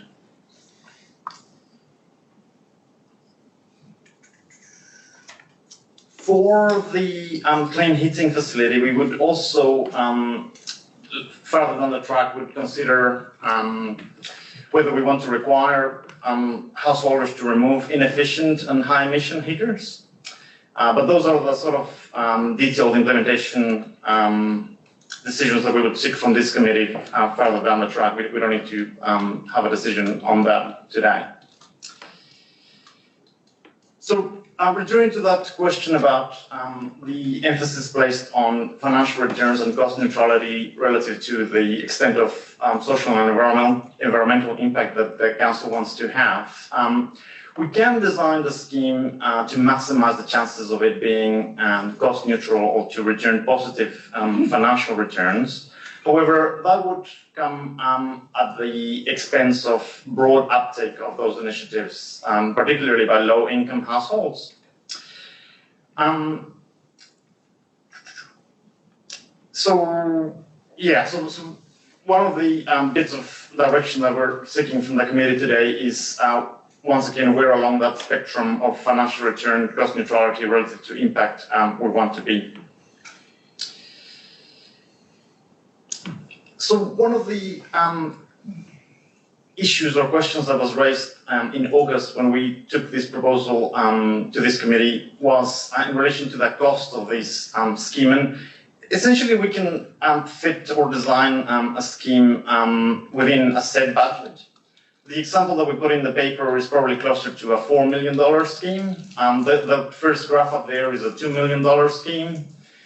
As explained in the paper, we would expect the scheme to grow progressively over time, so uptake would increase within those 3 years, which is represented by those dark red lines at the beginning of the scheme, and then we would have repayments occurring for 10 years after that. It would work the same way if we had a $4 million scheme, which is the next graph there, or a $6 million scheme. There is also the choice of whether we or the council wants to reinvest those repayments and essentially establish a revolving fund, or if we just want to make the scheme available for a fixed period of time, for example, 3 years, and then sort of close it off after that. Again, those are probably operational level decisions that we can discuss with the committee later on. So turning to the key questions that we're hoping to get some feedback and direction from you, is that direction about where along that investment spectrum you want to be, and also within that direction, whether you want us to retain some flexibility to offer partial grants or interest-free loans, particularly thinking about encouraging uptake, particularly among lower income households. And as I mentioned before, whether we want to have these as a revolving fund or just available for a fixed period of time. So I might pause there and perhaps provide time for some discussion on that. Yes, thank you. I've got Councillor Love, then Councillor Brunning, then Councillor Rose and Councillor Winters and Councillor Von Dales. Thank you, Madam Chairman. I introduced this subject to the council some time ago when I found out from Hawke's Bay Regional Council that they were operating this scheme very successfully and making a very slight profit, and even only charging a 4% return to themselves, but that covered all the administration costs and everything else. But what I want to emphasise is this just isn't a matter of investment. We have a climate change policy which we have declared as an emergency. And whilst people might think I'm against climate change, I'm not. What I am for is schemes really which do make a difference to what we do as a country and what we do as a region through the country and therefore globally. There's no such thing as a free lunch, and we've seen with our electric buses at in Tauranga that if we want to introduce more, then we need to very much up our electricity supply. And I've seen some graphs and some predictions that if the government wants us to move to electric cars, then the amount of electricity which we need to generate to charge those cars is almost, I won't say exponential, but it certainly goes off any current graph which we have at the moment. And the only way we could satisfy that is by reverting to coal-powered or other not energy efficient ways of generating. So, and the other thing I would say is, from my perspective, I've discovered this because I put solar heating on myself. and I've cut by over half what my monthly electricity bill is. And I think this is important for our ratepayers. It's important we give them this facility. It's not mandatory. It means they can take it up if they want. I think it's important for the climate, and I think it'll be a great thing going forward as a publicity for the regional council. And therefore, I very much move that we accept the paper, and we accept that it's just not an investment issue, but it is a huge climate change issue as well. Thank you, Councillor Love. Councillor Bronner. Well, I couldn't disagree more with Councillor Love. I cannot see any climate change benefit in this. You're changing from a renewable energy that we have in electricity in New Zealand, which is almost 90% renewable, to something on your roof. What's the difference? There's no tonnage of carbon saved with that. So I understand the social side, but I do not understand where this is going to have any impact on climate change. Councillor Rose. I'm going to sit right in the middle here because I agree with Councillor Love, but I also agree with Councillor Brunning.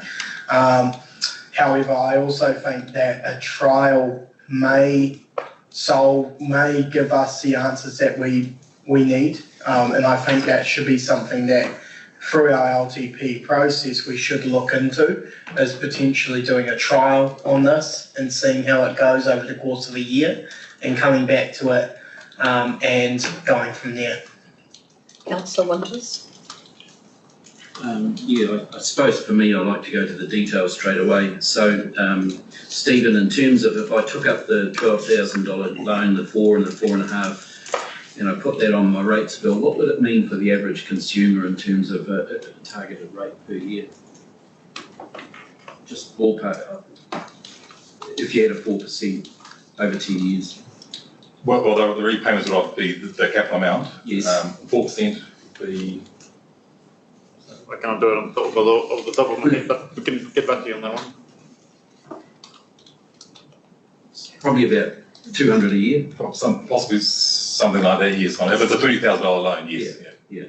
And does a $12,000 system buy a decent system for a mum, dad and the kids' solar energy? Does that suffice? I would have thought it would be more than that. Could I answer that, Madam Chairman? For a house which is sufficient, which doesn't want to go into a Tesla wall, an 8-panel system is sufficient, and they come in about $1,000 a pop. So 8,000 would be the average house rather than the 12. 12 is there if people want to put more in. Thank you for that. I didn't know that. So just before further speakers, can you address please the issue that's been raised about the impact in terms of the reduction of greenhouse gases, please? So through the chair, the ACAM estimates of the original emissions estimated that 10% of our original emissions come from the use of stationary energy.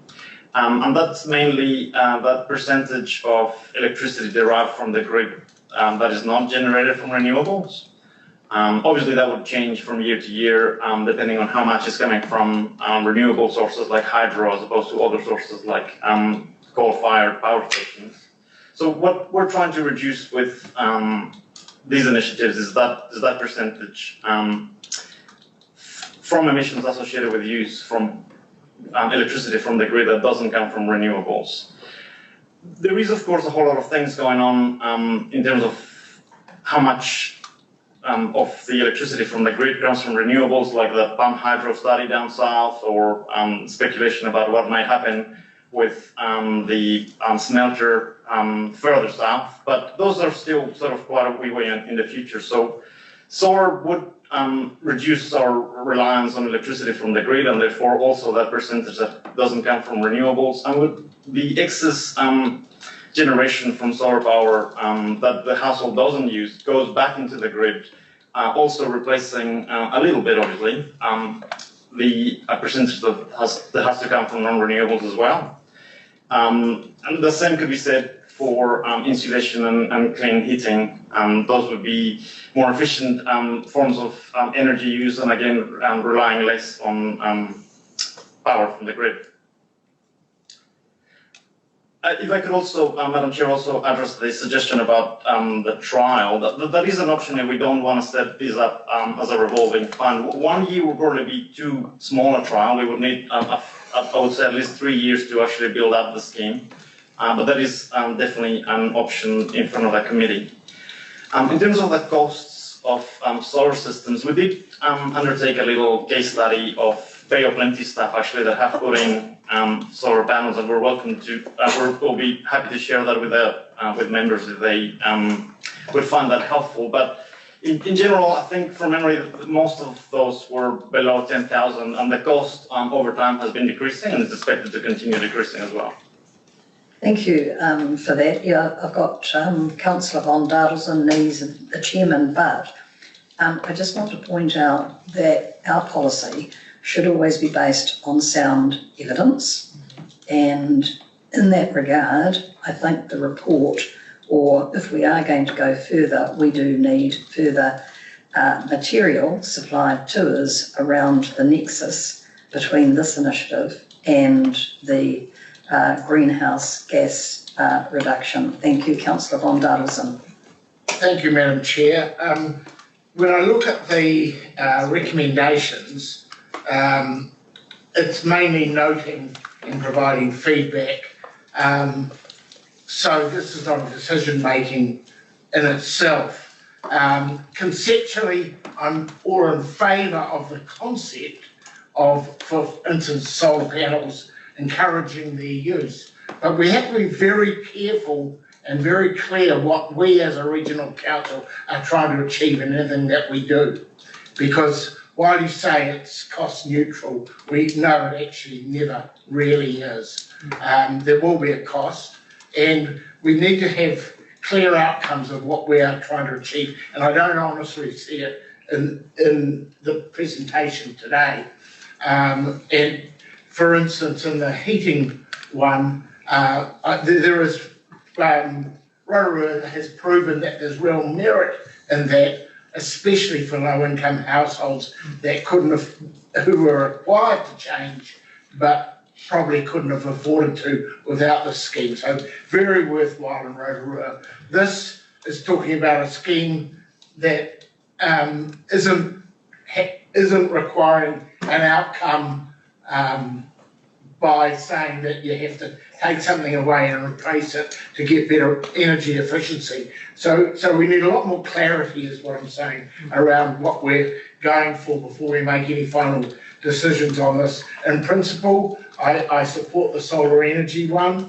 Not so sure about the others. And the problem with the solar energy one is recognising that we do have social issues in our community, and social is one of our 4 well-beings. But this is going to benefit primarily those who can most afford to pay, rather than those who can least afford to pay, because the uptake will be very likely to be the higher net worth people rather than the lower net worth people. So I'm just giving words of caution. I like the concept of what you're doing, but I don't think we've got it refined enough to make it policy at this stage. Thank you. So, Sandra, would you like to comment? Sure. Just in respect to the earlier question from Councillor Brunning, when we presented in August, the paper then had some numbers from the calculator that Ministry for the Environment has on their website about the savings in terms of carbon emissions for each of these initiatives. And in terms of the solar PV, using that calculator over 20 years, the saving from what we would expect the annual uptake to be would be 72 tonnes of carbon a year. Insulation over 330 homes were somewhere between 21 and 56 tonnes of carbon per year over the 20 years that the insulation is useful for. So every year you do that, it grows. Similarly, home heating, the calculator suggested that the savings can be quite high, but often people will use home heating a bit more, so the effects may be more social than saving in carbon, but for the same amount of, I guess, you can be neutral in carbon, but a lot more heating. People are a lot better off. So we have actually looked at that and used the best available information to understand those effects. Thank you very much, Sandra. Much appreciated. Councillor Lees. Thank you, Madam Chair. I do support the concept. I would like more clarification about some matters. For example, does your modelling, are people paying off the principal as well as the interest in your modelling? So if it's $12,000, they could be paying, I don't know, $1,200 a year on their rates? Yes. So I think it's really clear that we are very transparent about what it is, what it will actually cost people to uptake. I also want to pick up on Andrew's, or Councillor Von Davelson's point that we're responsible for the poor wellbeings. So this is not just a climate change matter for me, although it's really important. The signal I think it would send is that we are trying to enable people to live more sustainably. And I think incentives are the way to do that, to try and help people make the change. So I support the principle. I ask, is 4% the right interest rate in today's environment with dropping interest rates? I mean, you're probably looking further in a 10-year period where perhaps over the 10 years, 4% might be a good average, given where we're sitting at the moment. But I think that's something that needs to be considered. It could be reset on a periodic basis, maybe based on the interest rates. The other thing that I think is quite important is that we do not charge people for the administration of the scheme. I would like to think that that comes out of general funds, and I'm not saying necessarily out of reserves, but it may be out of our investment funds. Because that's an investment in more sustainable ways of living. I would like to have some sort of lever that we could push where people haven't got the ability to perhaps pay the full amount, just as we did in Rotorua, where there's some sort of consideration for low-income households. But once again, all this needs to be modelled, and we need to be aware of what other government schemes there are that are coming through. And I'm anticipating there might be something that will come through, some partial grant for solar, given where the government's sitting at the moment, and it may be that we only have to top up. So totally support the concept. I think we need a little bit more work, and I would favour asking our community in the long-term plan consultation what they think about it. So I've got the chairman, then I've got Councillor Eatey and Councillor White and Councillor Clark. Well, thank you, Chair. I must say I'm veering on the side of Councillor Brunning here. I understand the sentiment, but essentially, should the councils be standing in the market where there's no market failure? There are plenty of retail and other entities out there doing this at the moment, so the opportunity for people to buy into the market at probably similar interest rates is fine if that's what they want to do. The economic reality of persons utilising PV and feeding back into the system is that the more people that do it, the ROA for the providers in terms of the line network and the retailers, the feedback price is going to decline, because the ROA those persons require in terms of their investment, the only way they do that is pay you less for the feedback or charge you more for the unit price. We've got to be careful also that what were you talking about? Are you talking about PV in isolation, or are you talking about other aspects as well? So in terms of insulation and other aspects, you had energy options, which don't exist anymore. You've got ECA. When Energy Options was in business, we had Bay Plenty District Health Board, community groups, all contributing to significant input in Rotorua and some of those lower decile communities for large amounts of money, and at times we struggle to get uptake. So, and the issue around PV and solar, when I say PV as opposed to water heating, well, I don't know, a decade ago now I invested in a water heating system, cost me 20 grand, payback period was 5 years, and at the moment I'm probably recovering 80% of what would have been thermal use in terms of that. So it's not just PV. So I just think we need to be very careful of standing in the market where there's no market failure. Thank you. Councillor Eadie, then Councillor White and Councillor Clark. Kia ora, Madam Chair. Like the Chairman, and I'm with Councillor Brunning with regards to solar PV, from personal experience as well as friends who have not only sold solar PV but also live off the grid, that it actually comes with quite a few fish hooks. If you're talking about the general population who live in urban areas, it sounds like a great idea, but there are ongoing maintenance costs that if you don't, the friends that I do have taken the time to learn how the system works. You've got inverters, you've got battery banks that you can't run too hard. If you do, you shorten the life of the product. What is actually what are the ongoing costs for people that, you've got $12,000 up front, but then after that, what's the lifetime of the product itself as well? Because you're talking actually about a lot of waste and quite toxic waste in terms of batteries.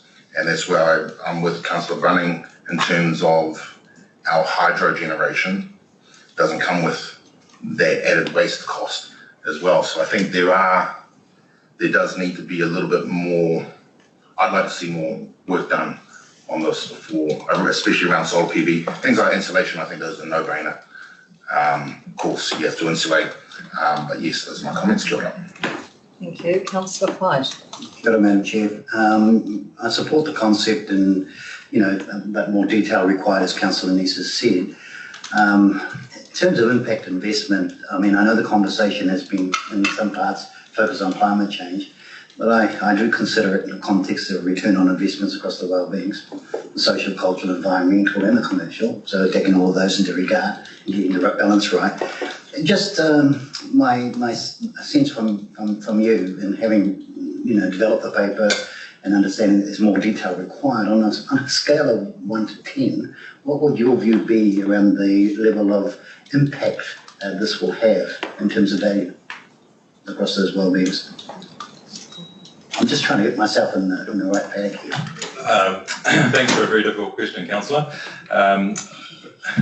The thing I always come back to on this one is around insulation, because we dealt with that through the Rotorua airshed issue. At the time, the Ministry of Health was saying that the most cost-effective health intervention that could be made in New Zealand was insulation. And there's documented reports on that. So there's just solar panels, slightly different, but certainly home, warm, dry houses, in terms of the well-beings, in terms of social and cultural well-beings, I rate that quite highly, yes. A number? I won't give you a number, no. Just if I go back I've got the microphone, one other comment. It's about standing in the market. If we were standing in the market, it's as a lender and a facilitator of the issue. We're not saying that we're providing solar panels, we're just providing an avenue for someone to get one of those. That's all it is. So in a sense, if we're competing with the banks around interest rates. But that's, again, our social impacting position. Councillor Clark. Yeah, slightly off topic, but the concept that we're potentially looking at lending people 20 grand out here to install a range of energy efficient things for the household. In fact, if we let somebody 20 grand to buy an electric car, what would the savings be that would enable them to buy this stuff at a market rate? And what would the carbon footprint difference be over a 5-year time frame? I think it's relevant if we're looking at carbon footprints, 20 grand for a car, take the fossil fuels off the road. Are the savings going to be good enough to make this stuff affordable? I think it's a valid question. Certainly a valid question, Councillor. I gave a presentation to Youth Jam last year on this very point, and again, like any onion, you peel the layers off and it's never that clear. Often it's where electric cars are made, which is the footprint issue. I think with this kind of kaupapa, we've chosen three things. The list can go on. I've always, for example, we had some pressure come back around freshwater tanks. You know, in terms of the drive we suffered last year. Is that one of the things? Wetland creation, is that something else? This is about environmental improvements rather than anything particular. First came off rank, climate change. I think where it goes and things like, I can't give you the top, we can provide the information about the trade-off between an electric car and something else, and the trade-off between local jobs and overseas jobs, all those kind of things. But there's nothing to say that wouldn't be something which could be part of the mix here. This is just about providing an option for people to access things through a loan scheme. I mean, effectively, that's what it is. So, councillors, of those that have spoken, the majority are in favour of progressing this with some further work to be done on the matters that have been raised in the course of the discussion.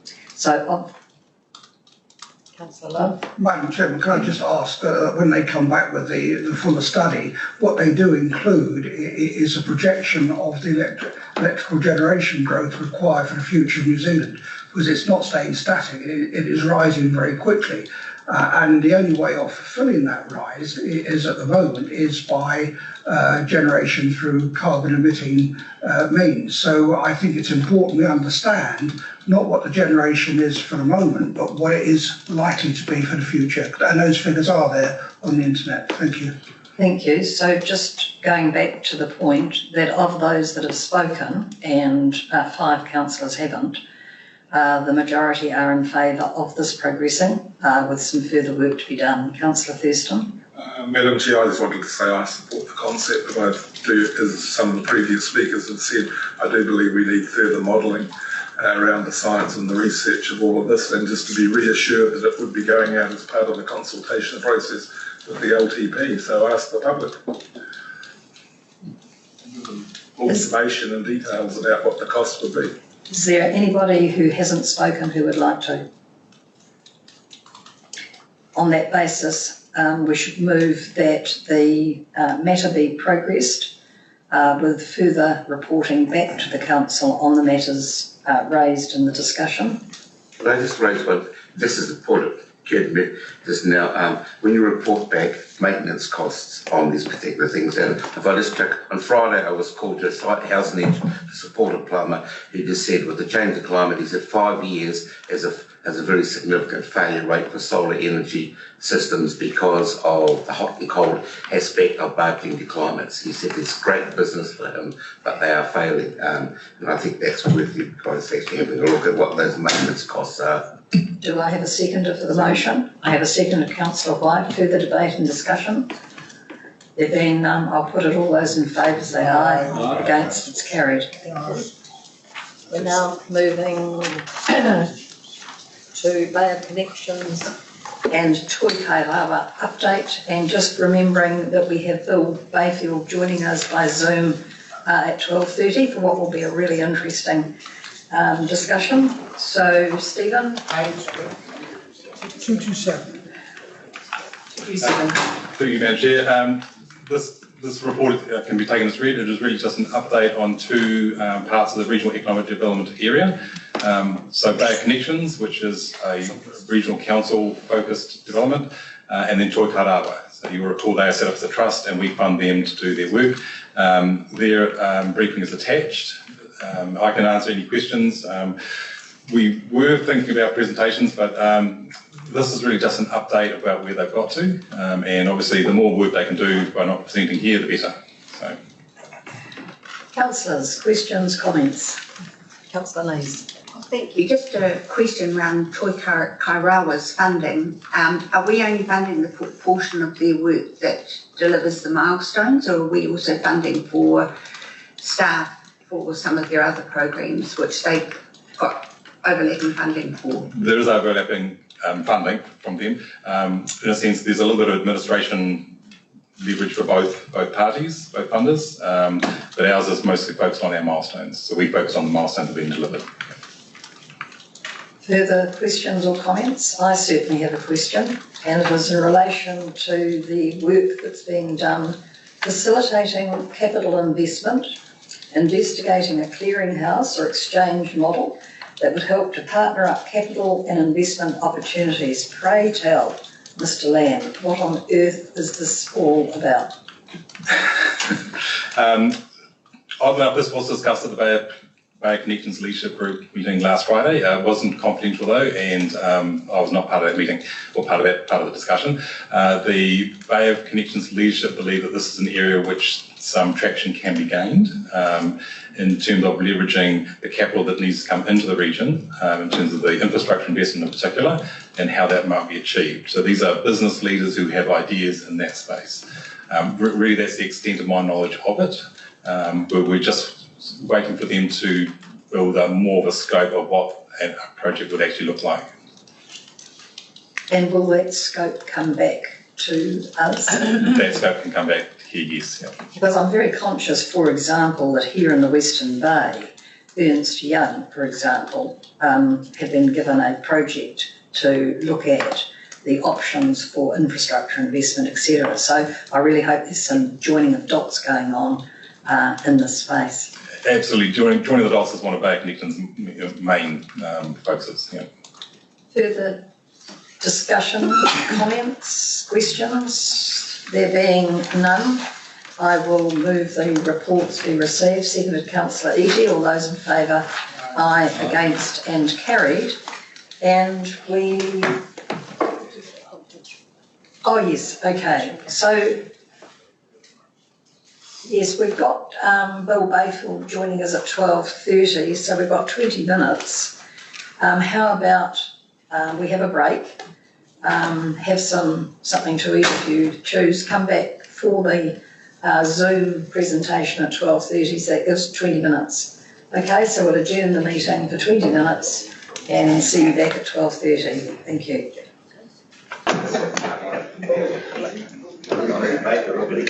Good afternoon, councillors. We're going to reconvene the meeting, and what enormous pleasure it gives me to introduce Bill Bayfield.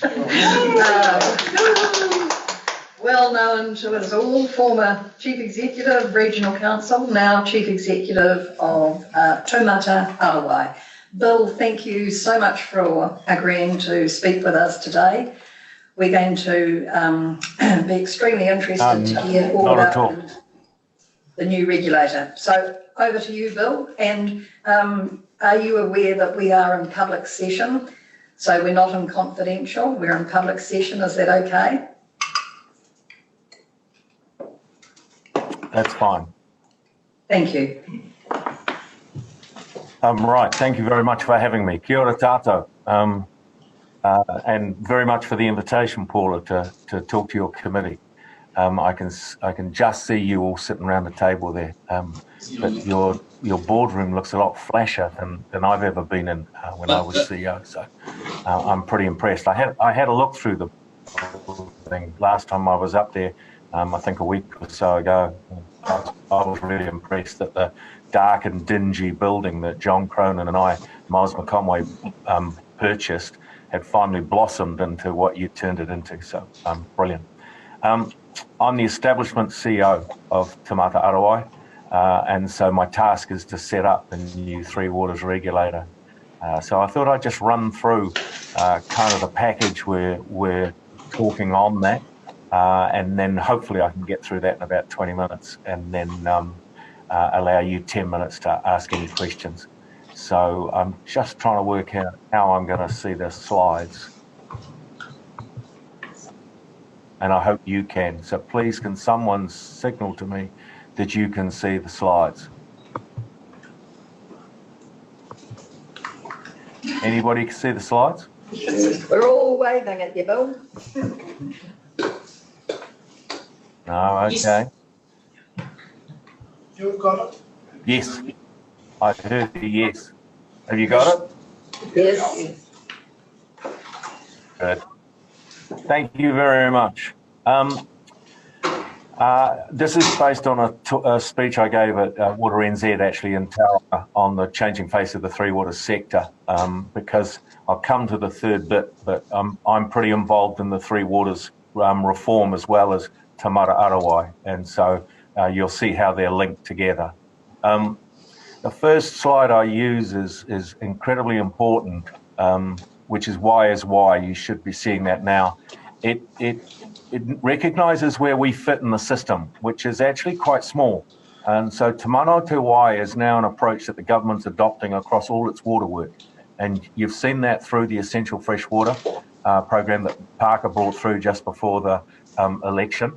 And then you can see the Three Waters Reform and the program, and Te Mara Arawai is down at the left, and how we intersect essential fresh water.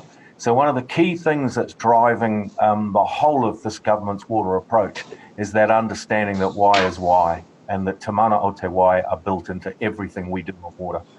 That's certainly proven quite a challenge, and it's a challenge to help people understand that while we get why is why, we're actually just dealing with three waters reform in particular.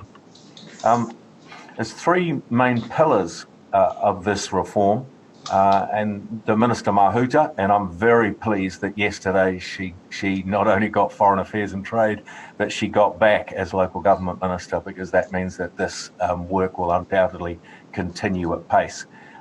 So three POs that look at this comprehensive reform. The first PO is the actual formation of Taumata Arawai, the dedicated water services regulator. So, and we're the first Crown agency to embed Te Mana o Te Wai in not only how we carry out our functions, but also how anyone under that Act carries out its functions. So any water supplier, anybody treating waste and dispose of it, anybody managing and disposing of stormwater. The PO Tuarua, which is the regulatory reform in detail, is the Water Services Bill. So that actually provides us with our teeth, and it's about how we hold suppliers into account. You can imagine that after the previous regime, and particularly Havelock North, and what gave rise to us being formed, that holding suppliers to account is very, very important for the ministers and the government at the moment. And lastly, and not underestimated, is PO Tuatoru, which is the third PO, and that is about service delivery reform. So that's about the analysis that's shown that where we thought we were on in drinking water, wastewater and stormwater are no different, and we actually need equitable access for all New Zealanders to more affordable and reliable free water services. So I'm going to cover all three of those POs in a little more detail as I go through. So the first one is basically Te Mara Arawai. And I have to say our future role, this is really difficult talking about something that won't come into effect until the middle of next year. But when we do come into effect, we will oversee that expanded and strengthened drinking water regulatory system to ensure all New Zealand communities have access to safe drinking water. That's a huge change from the previous regime, and that includes holding suppliers to account. We'll also provide oversight of the regulation, management, environmental performance of stormwater and wastewater networks. Just note what's in brackets down the bottom there. Regional councils will remain the primary regulators of those networks in terms of planning for the water bodies that they discharge into, and also planning for the consent requirements and delivery of those consent requirements and monitoring of them. But we've got a very interesting role, which is about promoting public understanding of network performance. The Minister refers to it as shining a light on the performance in wastewater and stormwater. Te Mara Arawai has no equivalent English translation. It's our name, picked and chosen by the Minister after careful consultation with iwi Māori, and so we have to give effect to that name in first of all by understanding how we fit in a whole system perspective of water, that why is why from the first slide, and then by lifting our sights and aspiring to the highest possible outcome for the three waters specifically. To be a decent regulator in Aotearoa going forward, we've got to, one, work collaboratively. So we've got to have a sector that basically knows what we expect of it and is delivering and is capable of delivering. and we're initially focused very much on safe drinking water, with wastewater and stormwater currently scheduled to come in about 2 years' time, but I'll touch on that in a minute, because I think the pressure's already shifting. Interesting, we have a transparent regulatory strategy. Never had this when I was in a regional council, but I think it might be quite useful, so that suppliers and others will know what is expected of both them and of us, so that other people can hold us into account just as much as we can hold suppliers. Empowering people and communities by providing information on safe drinking water. So that's really the shining a light. So reporting that performance so that people can do the comparison, compare themselves with their neighbours and others to look at how their particular supplier is delivering. And take very much a proportionate risk-based approach to our role, and that includes compliance, monitoring and enforcement. There's a huge difference between Watercare delivering these services for 1.3 billion Aucklanders, and Kaikoura District for 3,500 people, let alone a single marae or let alone a single small community on the coast or in rural areas. And we've got to recognise that difference and make sure that our method of operating reflects that. Key for us is our mahi to be informed by two other, I guess, clear drivers. Who is responsible for what is a big change in our act. So we monitor, we review, we assess performance, but we no longer approve. We don't approve what a supplier is required to do to meet their duty to all those that they supply drinking water or treat wastewater for. It's very interesting change, this, and so it's a duty of care change, and this is significantly different from the old way that the Ministry of Health used to deliver, or does deliver, until July next year. I've got to remember that. And importantly, we hold suppliers to account. I can't stress this enough. The ministers and all we are encountering are absolutely clear that while we want to work collaboratively with people, we've also got to be able to hold them account, particularly if they're not supplying safe drinking water. Te Mana Te Wai, we're rapt to be the first Crown agency to embed Te Mana Te Wai into how we carry out our functions. And that, of course, means that every other person that delivers a function of drinking water supply or wastewater supply, or indeed working with the regional councils through essential fresh water, everybody else is delivering on Te Mana Te Wai too. We're unusual in that we have a board, independent board as a Crown agent, but they also have alongside them a Māori advisory group to advise on interest and knowledge. They'll work very closely with the board and are linked to the board. They can have common members, and the board, interestingly, must demonstrate that it's given regard to the Māori advisory group's views. If they don't, they must report as to the reasons why not publicly. So this places the Māori advisory group in a very powerful position. Te Mana Te Wai, of course, reflects Māori have always taken a whole of system approach. Kikitai, and recognises the Te Ao Māori worldview. We will continue, as we are at the moment, working very closely with iwi Māori and with specific advisors through Kahui Wai Māori on how we will give effect to Te Mana Te Wai. That's big for us right now, and in particular for many in the industry who are coming across this and realising it's not long before they've got to give effect to it. And so, in particular, what guidance we can give the sector on giving effect to Te Mana Te Wai. Wastewater and stormwater are some would say the poor cousins, in that they're expected to come into effect substantially in 2 years' time under the Water Services Bill. However, I must admit that in the time I've been here and watching the discussion and engaging around the countryside, wastewater is kind of storming into the picture and demanding to be taken attention of. Regional councils will continue to regulate wastewater and stormwater under the Resource Management Act. We are the watchdog, the national watchdog. So we have that oversight and transparency role the Minister refers to, shining a light.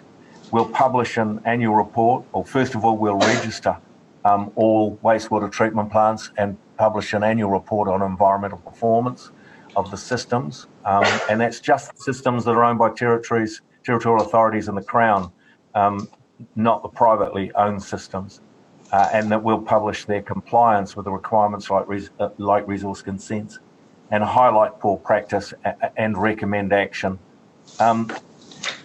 This is quite a new way of working for us, and we're exploring at the moment.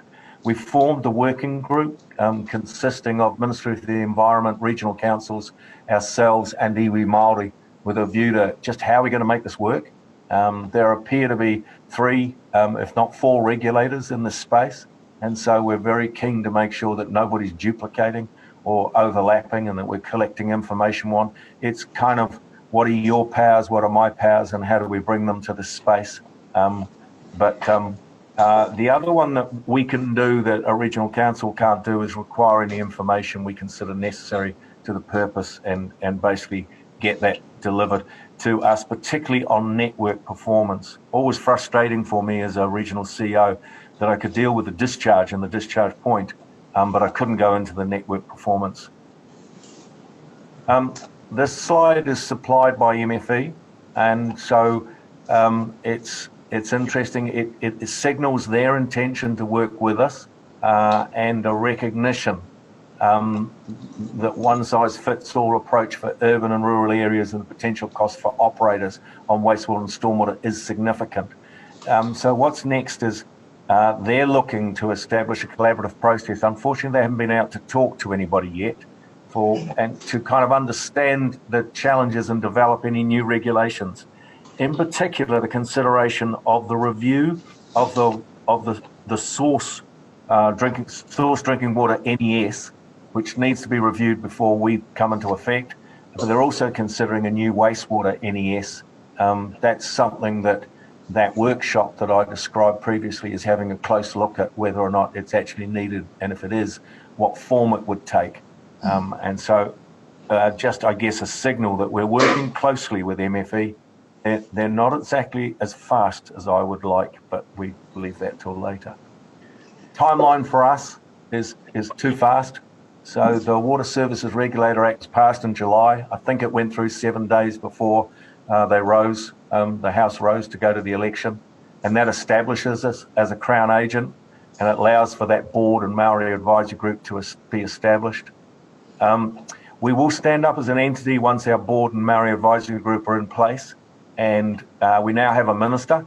So we've got Nanaia Mahuta as Minister of Local Government, as our responsible minister for Taumata Arawai. So that's a step yesterday. And so we're anticipating we can work with her and that the board and Maori advisory group should be operational by March 2021. We think we'll be fully operational in the second half of 2021. The sort of dream startup date is the 1st of July, but the exact date will be determined when the Water Services Bill. The last statement on this slide is really important to recognise that a lot of people seem to think that we're already up and running, and we know we're influencing things, but the key is that the Ministry of Health will continue to be the regulator for drinking water until we're operational. Until that day, it's MOH. So I wanted to touch on the regulatory reform, the second of the pose, and this is the Water Services Bill. The Minister Mahuta was delivered a miracle on the last day of Parliament and got this bill introduced to the House.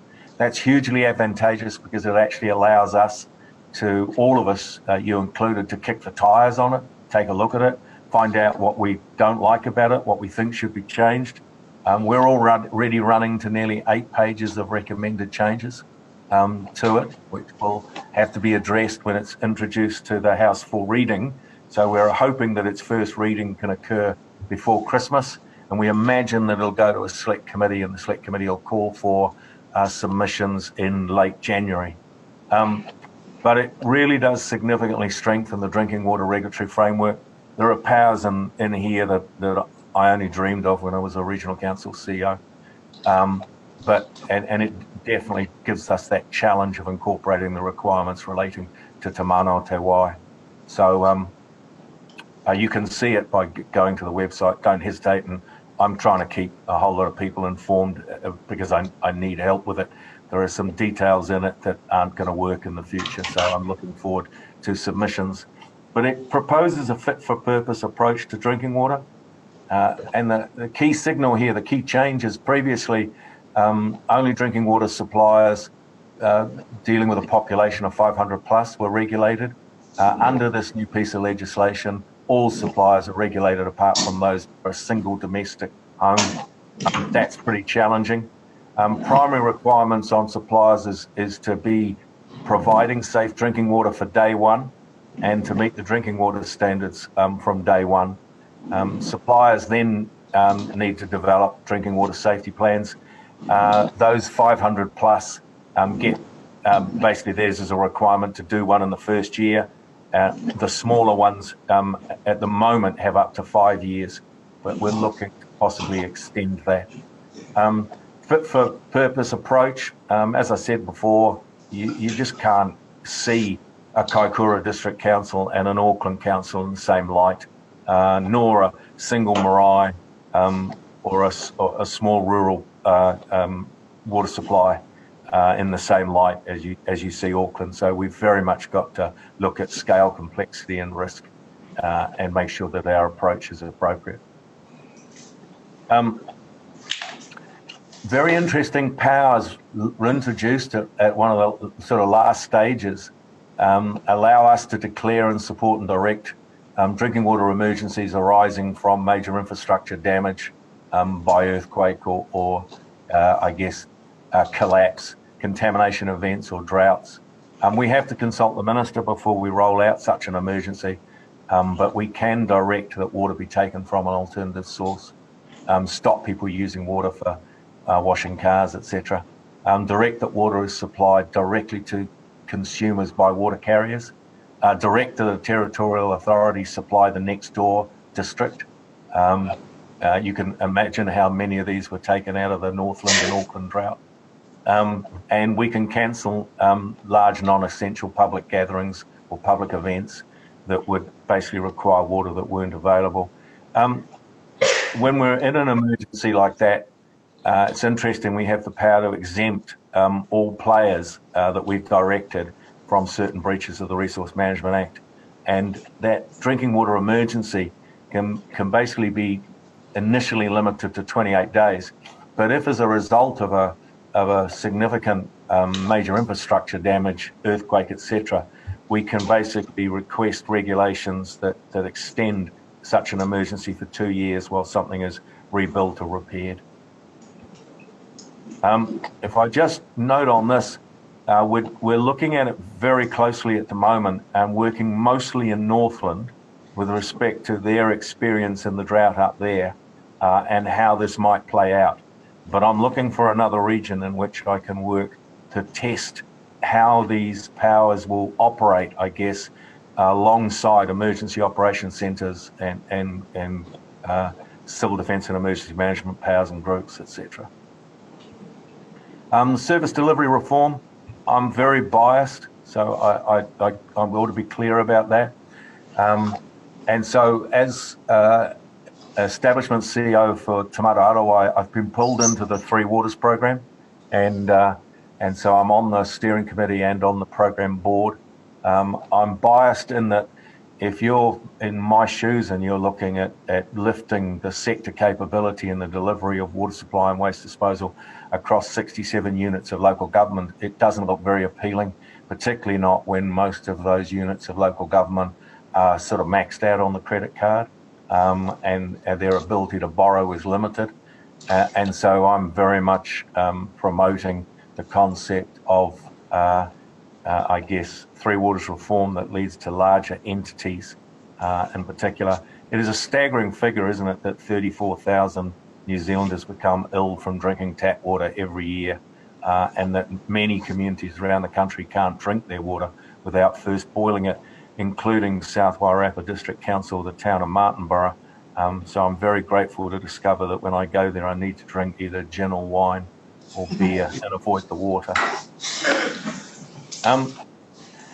You'll be aware that Three Waters reform is now proceeding at pace. We've dished out an initial 761 million. Actually, that's an interesting number because it includes the number for Tamata Arawai, the dollar tag for Tamata Arawai for the next 4 years. But 710 million was distributed around local government, TLAs, those that had water service delivery and wastewater treatment responsibility. 100% take up by local authorities. I think we're just sorting out the last of their development plans right now, so that they'll very shortly all be conducting that expenditure of that money. Unfortunately, late last week, we rolled out the request for information that was associated with that MOU, and many of those units of local government were probably a bit staggered to realise the degree of detail in the information that we would be requesting from them. And that continues to work at pace. I attended a Three Waters steering committee yesterday, and certainly the local government and Soldium representatives were noting that the request for information was like nothing they'd seen before and would take quite a bit to work up. But if we are going to roll these assets into multi-regional entities, then we need to know on what basis we do that, and it needs to be a common basis. The reform design features are the key here. So while the government hasn't said for certain that it must be like this, and is actually running that opt-in process with local government to help us design it, but nevertheless they're planned to be of a significant scale, and so that those benefits from aggregation can be achieved. Asset owning entities, unless the balance sheet separation is achieved between the TLA and this entity, then they don't get the funding advantages, the borrowing advantages that they can really gain. And these are huge. Working with Watercare and Auckland Council, if Watercare's balance sheet is separated, Watercare can borrow an immediate $2 billion on top of what they borrow now and service that with their current revenue. Structured as statutory entities, local government, Soldium and ourselves have all been through looking at CCOs and SOEs and all sorts of other models. None of them work in this case, and no one wants to repeat the lessons for the electricity lines companies in particular, where we didn't specify, New Zealand didn't specify in enough detail what those would look like. So there's huge variation across them. Probably the biggest issue emerging at the moment is how to get the mechanisms in place for enabling iwi Māori and the community to provide input to the new entities. The preference is definitely for public loan entities, collective council ownership if at all possible.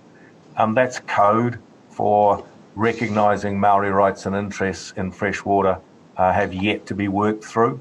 I note Ngāi Tahu's leading the charge in a court case with the Crown, launched on exactly that. But that's got a long way to go, so nothing in the formation of these entities needs to reduce that ability to sort out that Māori rights and interests in freshwater. And I guess the freshwater, the priority that everybody needs to remember is that these things have got to lift the performance on drinking water and wastewater services.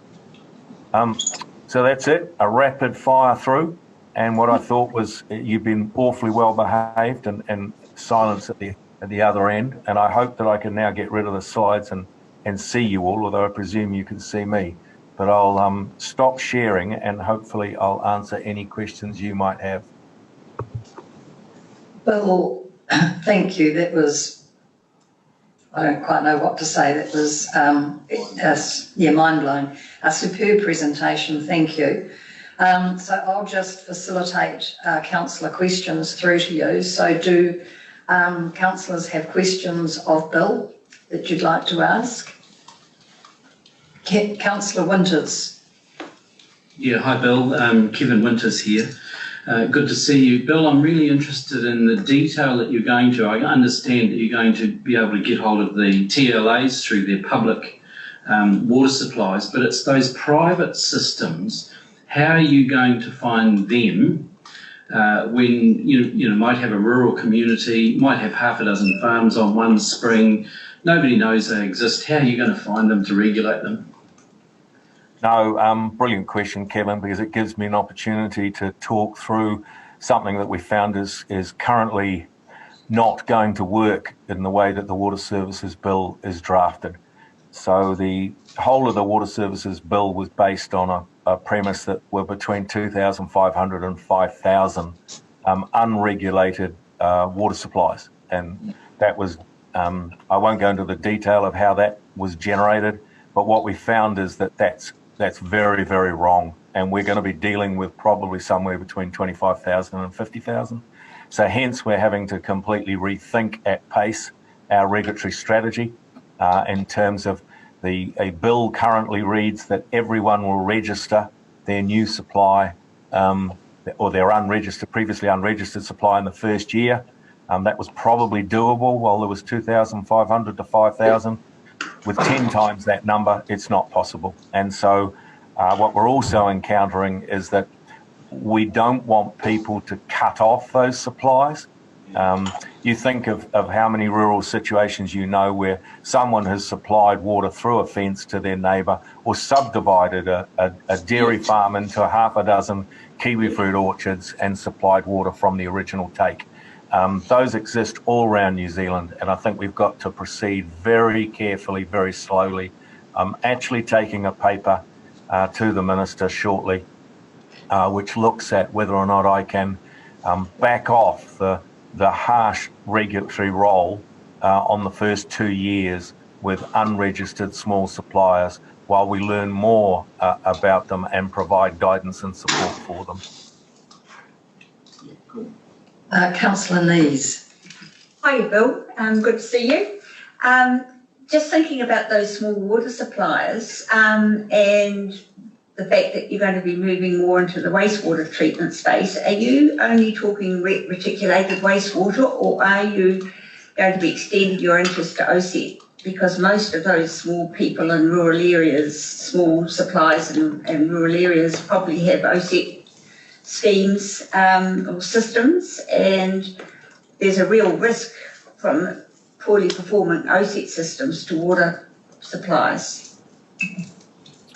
Yeah, you're at the nub really of the questions around the wastewater extent, because at the moment the extent of the Water Services Bill is for wastewater schemes that are publicly owned or Crown owned, and so they're larger reticulated schemes that essentially hold a consent.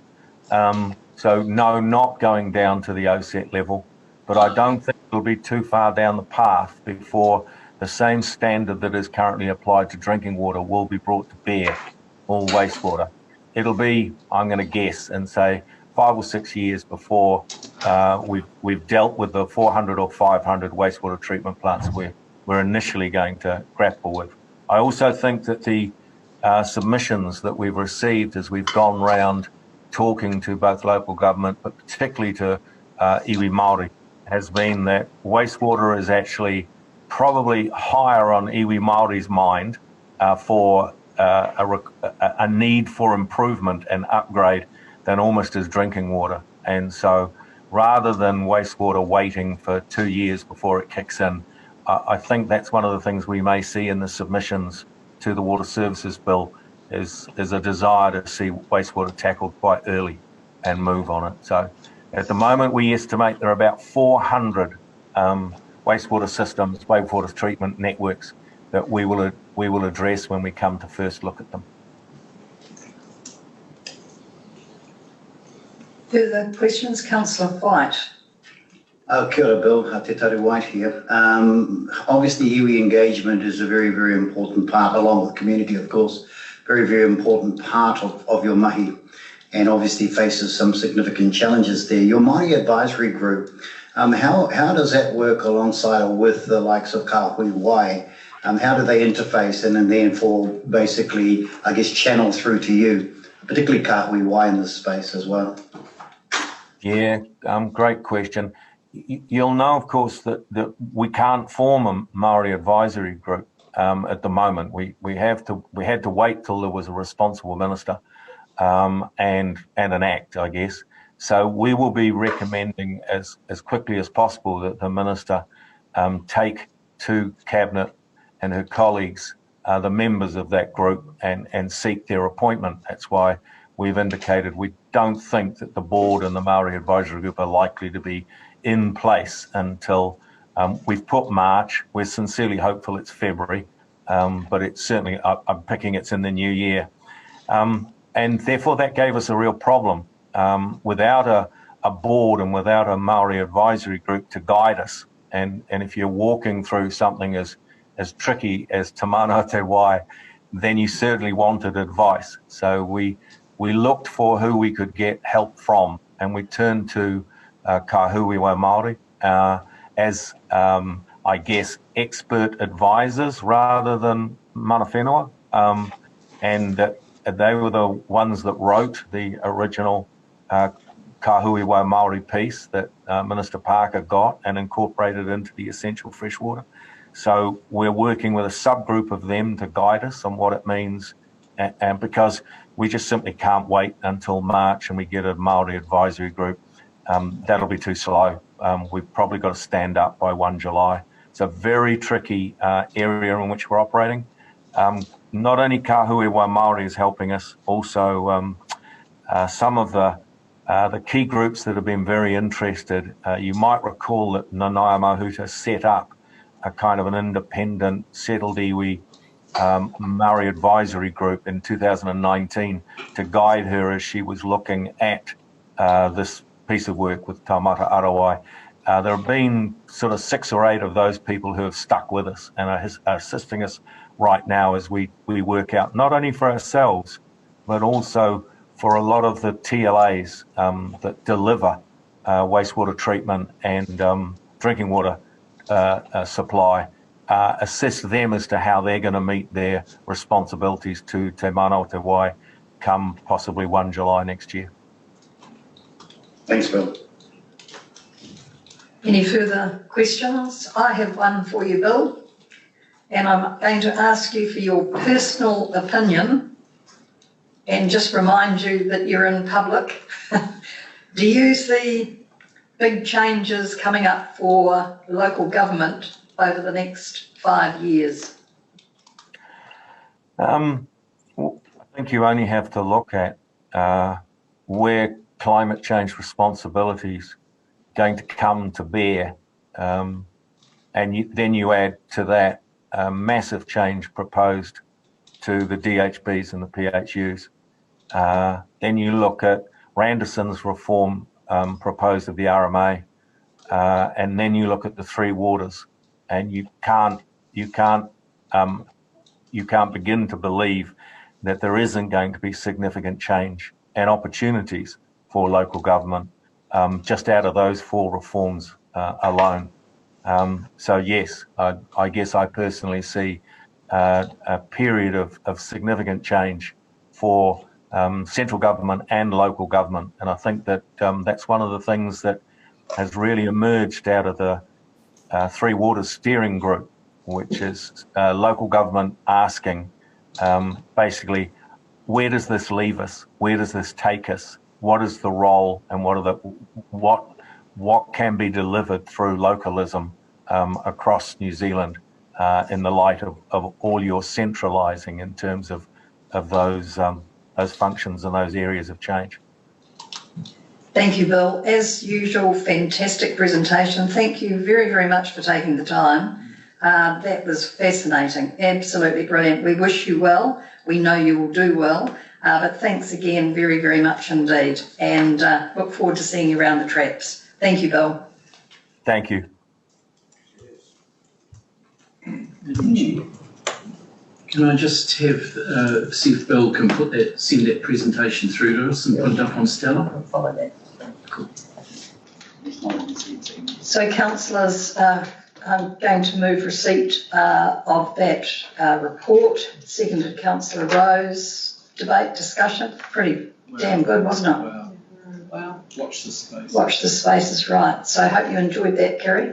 Very much. Okay, I'll put that. All those in favour say aye, against and carried. I'm now going to move that the public be excluded from the next part of the meeting, where we have a verbal update on Treaty of Waitangi negotiations. So can I have a seconder, please? Second, Councillor Thurston. All those in favour, against, carried. It's fine for staff to stay. I'm sorry, Kerry, that's really aimed at you. Thank you very much for your attendance.